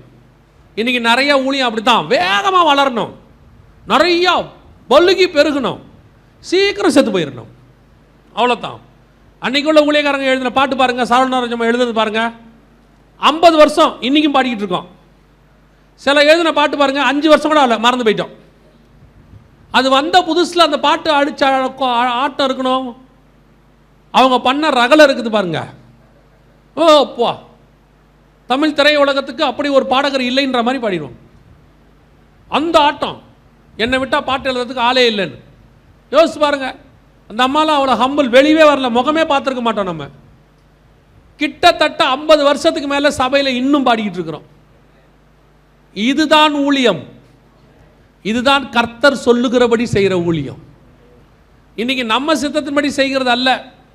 அது ஊழியம் மட்டும் இல்லை, உங்கள் வீட்டில் நடக்கிற விஷயமா இருக்கட்டும், எது வேணாலும் இருக்கட்டும், கர்த்தர் என்ன சொல்லுகிறாரோ அதன்படி, கர்த்தர் சொல்லுகிறபடி ஒவ்வொன்றையும் செஞ்சுட்டே வாங்க. ஆனால் நீங்கள் நினைக்கிறபடி நடக்காது. இப்போவும் சொல்கிறேன், கர்த்தர் சொல்லுகிறபடி செஞ்சீங்கன்னா நீங்கள் நினைக்கிறபடி நடக்காது, அது கர்த்தர் நினைக்கிறபடி தான் நடக்கும். ஏன்னா இப்போ இருக்கிறவங்களுக்கெல்லாம் உடனே எல்லாம் நடக்கணும். ஃபாஸ்ட் ஃபுட் காலம் இல்லை. நம்ம பையன்லாம் வந்த உடனே, நம்ம வீட்டிலலாம் ஸ்கூல் முடிச்சு வந்தோம்னா பசிக்குது அப்படின்னு உடனே இரு அப்படின்னு ஒரு உப்புமா கிண்டுவாங்க, அதுக்கே 15 நிமிஷம் ஆகும். இப்போ மேகி எத்தனை நிமிஷம்? அவ்வளோதான், 2 நிமிஷம் தான். போட்டால் தண்ணியில் போட்டால் வெளியே எடுத்தோம்.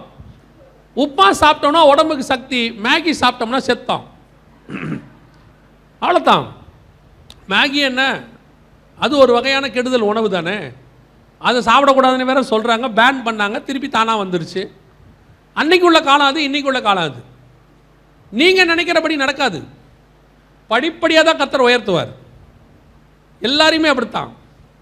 நமக்கு என்ன, இப்போ வந்த உடனே, ஆண்டவருக்குள்ளே வந்த உடனே கார் வாங்கிடணும், சொந்த இடம் வாங்கிடணும், வீடு கட்டிடணும், ஊழியத்தின் பாதையில் உடனே மேலே. ஒரு தடவை திருவண்ணாமலைக்கு ஊழியத்துக்கு போயிட்டு இருந்தோம். திருவண்ணாமலைக்கு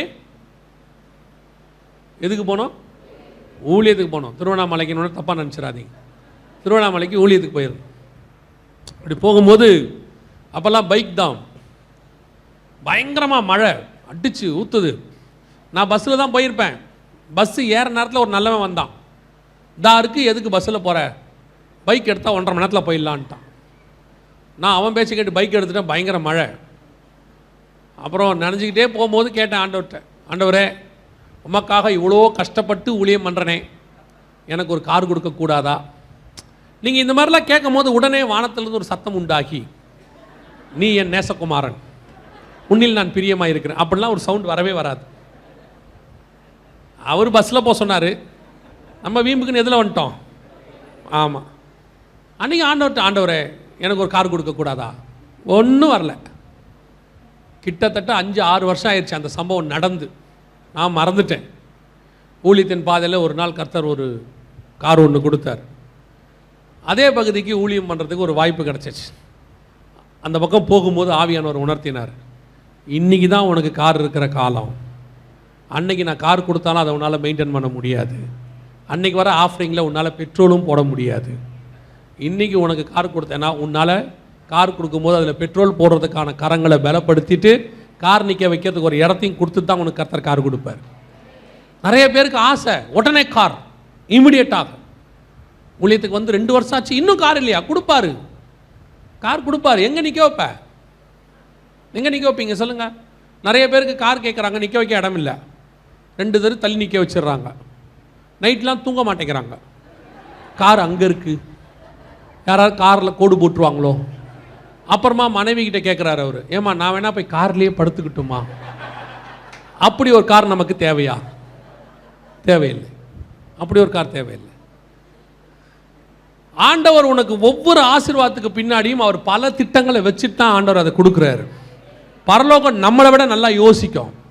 பரலோகம் நம்ம விட நான் சொல்லுவேன், நம்மை நாம் பார்த்து கொள்கிறதை விட கர்த்தர் நன்றாய் பார்த்து கொள்வார். ஒரு நாளும் கர்த்தர் நம்மளை கைவிட மாட்டார். அவருக்கு தெரியும் நாம செய்ய வேண்டியது ஒன்னே ஒன்று தான், அவர் சொல்லுகிறபடி செஞ்சுக்கிட்டே இருங்க. அவர் சொல்லுகிறபடி செஞ்சுக்கிட்டே இருங்க. அதினதின் காலத்தில் நேர்த்தியாக ஒன்று வரும். புதுசாக யோசிக்காதீங்க. ஆண்டவர் வீடு தரேன்னு சொன்னாரா? தருவார். வாக்கு பண்ணினவர் உண்மை உள்ளவர். உனக்கு ஊழியத்துக்கு ஒரு இடம் தரேனாரா? தருவார். உடனே வீடு தரேன்னு சொன்னார், மறுநாள் காலையில் HDFC பேங்க்கில் போய் உட்காந்துருக்கிறது. என்ன விஷயம்? இல்லை, கர்த்தர் வீடு தரேன்னு சொல்லியிருக்கிறார். இனிஷியல் பேமெண்ட் எவ்வளவு, EMI எவ்வளவு, அதில் இவங்க வேறு ஒன்று சொல்லுவாங்க. நாம் சும்மா இருந்தால் கர்த்தர் எப்படி செய்வார்? ஆண்டவர் சொல்கிறார், நீ தயவு செஞ்சு சும்மா இரு, நான் செய்கிறேன். நீ உள்ளே புந்து எதையும் கெடுத்துறாத.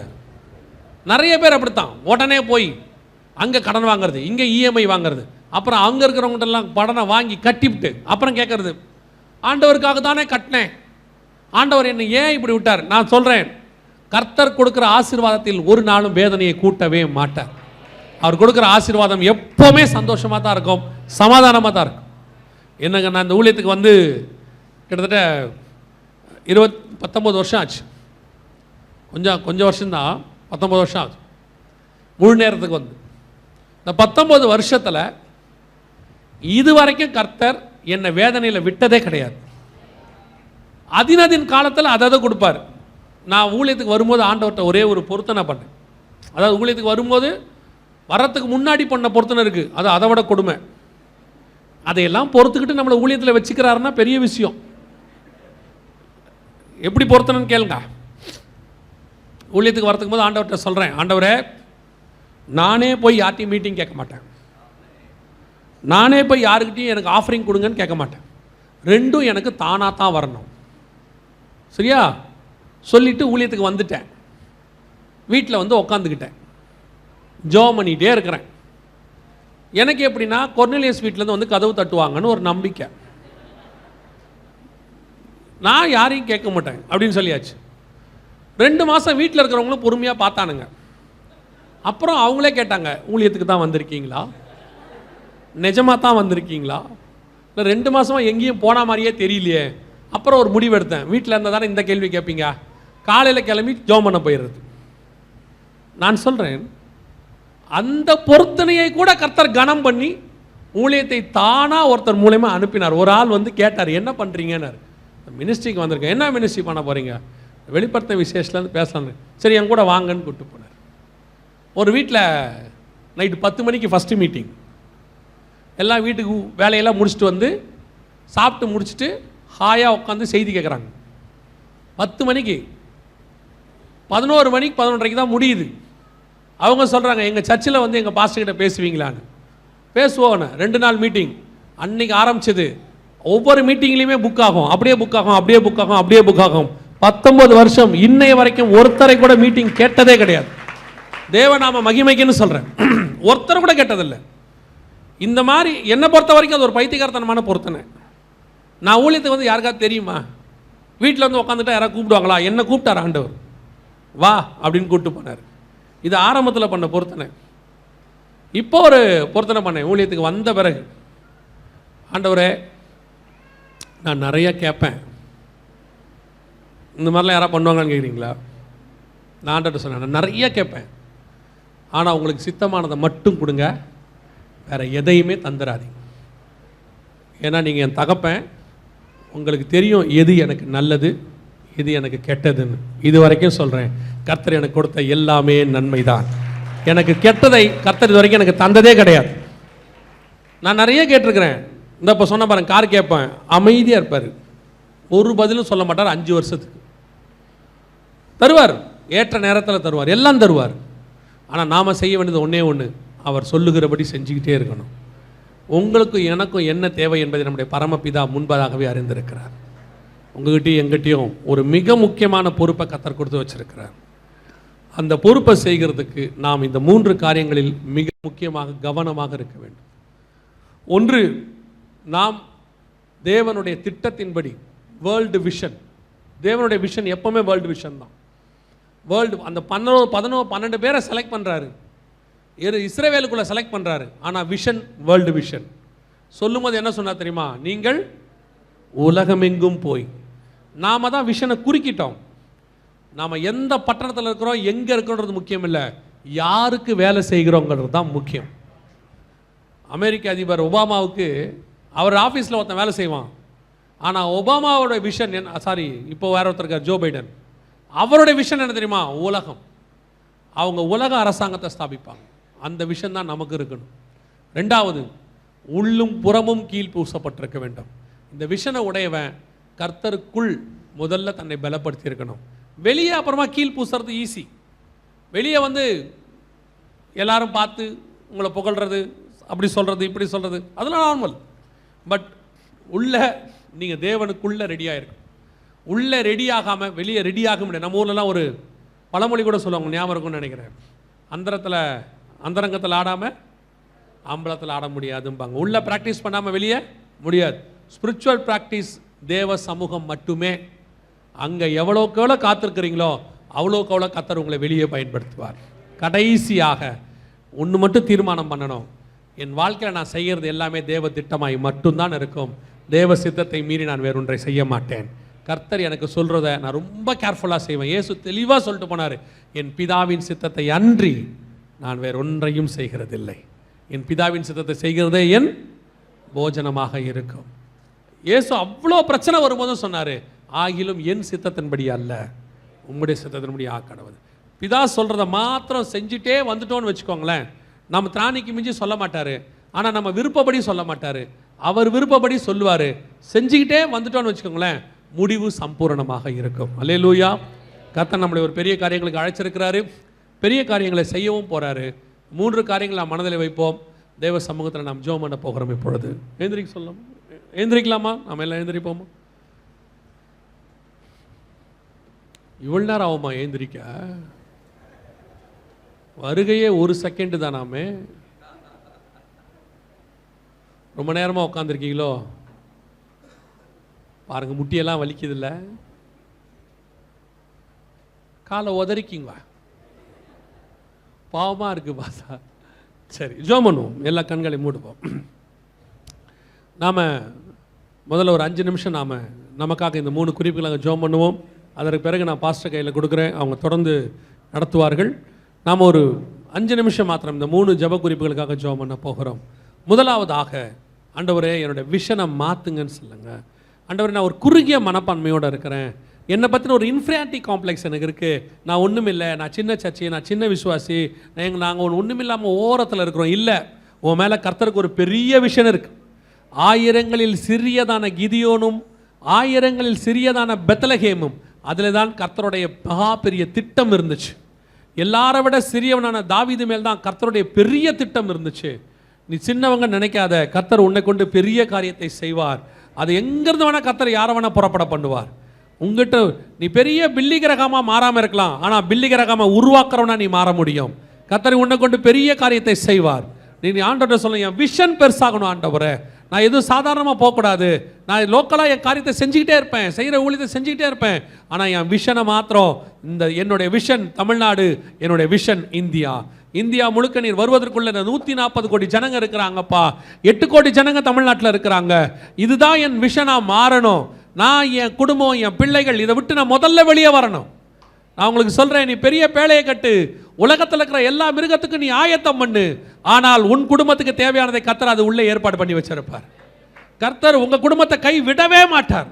நீங்கள் செய்ய வேண்டியது ஒன்றே ஒன்று தான், உங்கள் விஷனை பெருசாக்குங்க. உலகத்தில் இருக்கிற எல்லாருக்குமான பேழையை அவன் கட்டினான், ஆனால் அவன் குடும்பத்துக்கு தேவையான இடத்தை கர்த்தர் ரெடி பண்ணி வைத்திருந்தார். நாம் அப்படி தான் செய்யணும். ஆண்டவரே என் விஷனை பெருசாங்கப்பான்னு சொல்லுங்க. ஆண்டவரே என் விஷன் பெருசாகட்டும். இந்த வருகை வருவதற்குள்ளாக நாங்கள் ஒரு பெரிய எழுப்புதலை குறைஞ்சபட்சம் தமிழ்நாட்டில் நாங்கள் பார்க்கணும் ஆண்டவரே. இங்கே ஒரு தீ பத்தணும் ஆண்டவரே, அந்த தீயானது இந்தியா முழுக்க பரவணும் ஆண்டவரே. அன்னைக்கு எருசலேமில் பத்தின தீ உலகம் முழுக்க போகினது போல இன்னைக்கு தமிழ்நாட்டில் பத்துகிற தீ இந்தியா முழுக்க பரவணும், ஆசியா முழுக்க பரவணும். கர்த்தருக்கு சித்தமானால் உலகம் முழுக்க பரவணும் ஆண்டவரே. ஒரு தீ எங்களுக்குள்ள எழும்ப வேண்டும் ஆண்டவரே. ஒப்பு கொடுப்போம். எங்க விஷன் பெருசாகட்டும், என் விஷன் பெருசாகட்டும். என் விஷன் ஏரல் அல்ல, என் விஷன் தூத்துக்குடி அல்ல, என் விஷன் தமிழ்நாடு, என் விஷன் இந்தியா, என் விஷன் உலகம்.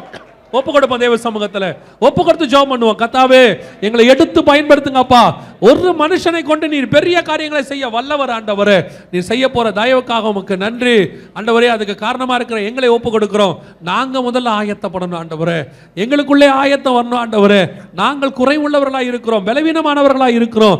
இன்னும் உமக்கு பிரியமில்லாத எத்தனையோ காரியங்கள் எங்களுக்குள் காணப்படுது ஆண்டவரே. சாதாரண ஜெப வாழ்க்கையில நாங்கள் விழுந்து போகிறோம், வேதம் வாசிக்கிறதுல விழுந்து போகிறோம். இன்னும் அதுக்கென்று எங்களால் தொடர்ந்து நேரம் ஒதுக்க முடியவில்லை ஆண்டவரே. ஒவ்வொரு நாளும் அதுக்கு நாங்கள் தடுமாறி கொண்டு இருக்கிறோம். காரணம் கேட்டா ஊழியம் என்று சொல்லுகிறோம், வேலை பலு என்று சொல்லுகிறோம் ஆண்டவரே. இதெல்லாம் காரணம் அல்ல ஆண்டவரே. எங்களுக்கு ஒரு உத்தரவாதத்தை எங்களுக்கு கட்டளை இடுங்கப்பா. உள்ளே எங்கள் கீழ் பூச எங்களுக்கு சொல்லித்தாங்க ஆண்டவரே. நாங்க உட்கார்ந்து உள்ளே கீழ் பூச எங்களுக்கு சொல்லித்தாங்க. உள்ளும் புறமும் மேய்ச்சலை கண்டடைய எங்களுக்கு சொல்லித்தாங்க. நாங்க முதல்ல உடைய சமூகத்தில் உட்கார கிருபை தாங்க ஏசப்பா. நீங்களே ஆண்டவரே பிதாவின் சமூகத்தில் உட்கார்ந்து இருந்தா எல்லாத்தையும் கொண்டு வந்து எங்களுக்கு கொடுத்தீங்கன்னு வாசிக்கிறோமே. நாங்க உட்காராமையே வரமே ஆண்டவரே. உங்க சமூகத்தில் உட்காராமையே வரமே. உங்ககிட்ட இந்த வார்த்தையை வாங்காமையே வந்து நிக்கிறாங்களே ஆண்டவரே. உங்க தரிசனத்தை பார்க்காமையே வந்து நிக்கிறாங்களே ஆண்டவரே. ஆவியில நிரம்பாம பரிசுத்த ஆவியானவர்கிட்ட வாங்காம உன்னால எதுவும் சாதிக்க முடியாது. நய வசனிப்பு, ஞானம், அறிவு, உன் மேன்மை, உன் அனுபவம் எல்லா தேவனுக்கு முன்பாக குப்பை, எல்லாம் குப்பை. பரிசுத்த ஆவியானவர் உன்னை எடுத்து பயன்படுத்தாவிட்டால் நீங்களும் நானும் ஒண்ணுமே கிடையாது, ஒண்ணுமே கிடையாது. ஆவியானவர்கிட்ட கேளுங்க, என்ன நிரப்புங்க ஆவியானவரே, என்ன ஆயத்தப்படுத்துங்க ஆவியானவரே, என்ன ஆயத்தப்படுத்துங்க ஆவியானவரே. என்னுடைய பேழைக்குள்ள எந்த இடமும் கீழ் பூசப்படாத இடம் இருக்கவே கூடாது ஆவியானவரே. எல்லா பக்கமும் கீழ் பூசப்பட்டு இருக்கட்டும். கடைசியாக ஆண்டவரே உம்முடைய சித்தத்தை அல்லாமல் நாங்கள் வேற ஒன்றையும் செய்ய வேண்டாம்ப்பா, வேற ஒன்றையும் செய்ய வேண்டாம். உங்க சித்தம் எதுவோ அதை மாத்திரம் செய்ய எங்களுக்கு கிருபை பாராட்டு. எங்க சுய சித்தம் வேணாம்ப்பா, எங்க ஆசை வேண்டாம்ப்பா. எங்களுக்கு நிறைய ஆசை இருக்கு ஆண்டவரே. ஊழியத்தின் பாதையில் கூட எங்களுக்கு நிறைய ஆசை இருக்குது. ஆனா உங்க சித்தம் எதுவோ அதை மாத்திரம் செய்ய எங்களுக்கு கிருபை பாராட்டு. நீங்க என்ன சொல்லுகிறீங்களோ, நோவா நீங்க சொல்லுகிறபடியெல்லாம் செஞ்சார். மோசே நீங்க கட்டளையிட்டபடியெல்லாம் செஞ்சார். சாலமோன் நீர் சொன்னதை செய்வதற்கு கவனமாக இருந்தான். நாங்களும் அப்படி காணப்படணும் ஆண்டவரே, நாங்களும் அப்படி காணப்படணும். எங்களுக்கு நிறைய உலக ஞானம் இருக்கு ஆண்டவரே, படிப்பு ஞானம் இருக்கு ஆண்டவரே, எங்களுக்கு எக்ஸ்பீரியன்சஸ் இருக்கு ஆண்டவரே. இதெல்லாம் எங்களுக்கு ஒரு தடையா இருக்கு ஆண்டவரே. உங்க சித்தத்தை மாத்திரம் செய்ய எங்களுக்கு சொல்லித்தாங்க. இது உங்க ஊழியம் ஆண்டவரே, இது உங்க ஊழியம். இதில் எதுவும் எங்க சித்தம் கலக்கவே கூடாது. அந்நிய அக்கினி இது உள்ள கலந்துடவே கூடாது. மாம்சம் இது உள்ள கலந்துடவே கூடாது. எங்க அப்பா என்ன சொல்றீங்களோ அது மட்டும்தான்ப்பா இங்க நடக்கணும். எங்க அப்பா சர்வ வல்லமை உள்ள ராஜா, எங்க அப்பா சர்வ வல்லமை உள்ள ராஜா. எங்க ராஜாவின் வார்த்தையை மீறி இங்க செய்யறதுக்கு யாருக்கும் எந்த அதிகாரமும் இல்லை ஆண்டவரே. நாங்க பிள்ளையா இருந்தா கூட அப்படி செய்ய முடியாது ஆண்டவரே. It's an order from the heaven. This is a heavenly order. ஆண்டவரே நாங்கள் அதை செய்ய எங்களுக்கு கிருபை பாராட்டுங்க. சர்வ வல்லமை உள்ள எங்கள் தகப்பனே, இருக்கிற ஒவ்வொருத்தருக்காக உமக்கு நன்றி. நீர் பலப்படுத்தி நிற்க வைத்த தயவுக்காக உமக்கு ஸ்தோத்திரம். இந்த வார்த்தைகள் 100க்கு 100 பலன் கொடுக்கட்டும்.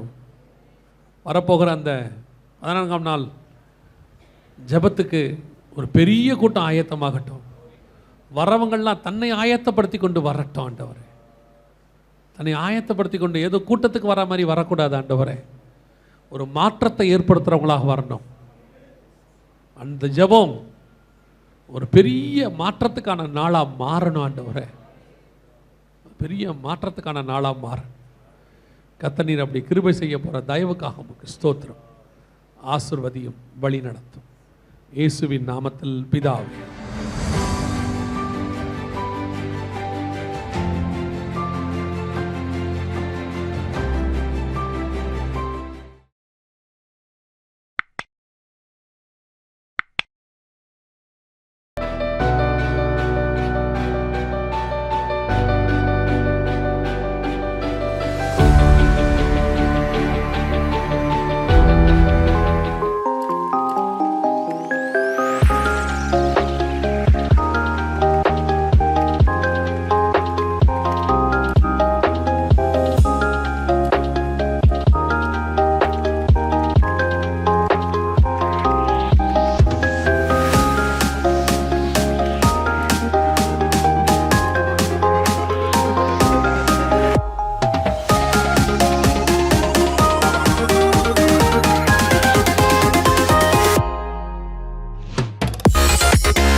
நீங்கள் பார்த்து கொண்டிருப்பது உங்கள் ஜாய் டிவி. உங்கள் துக்கம் சந்தோஷமாய் மாறும்.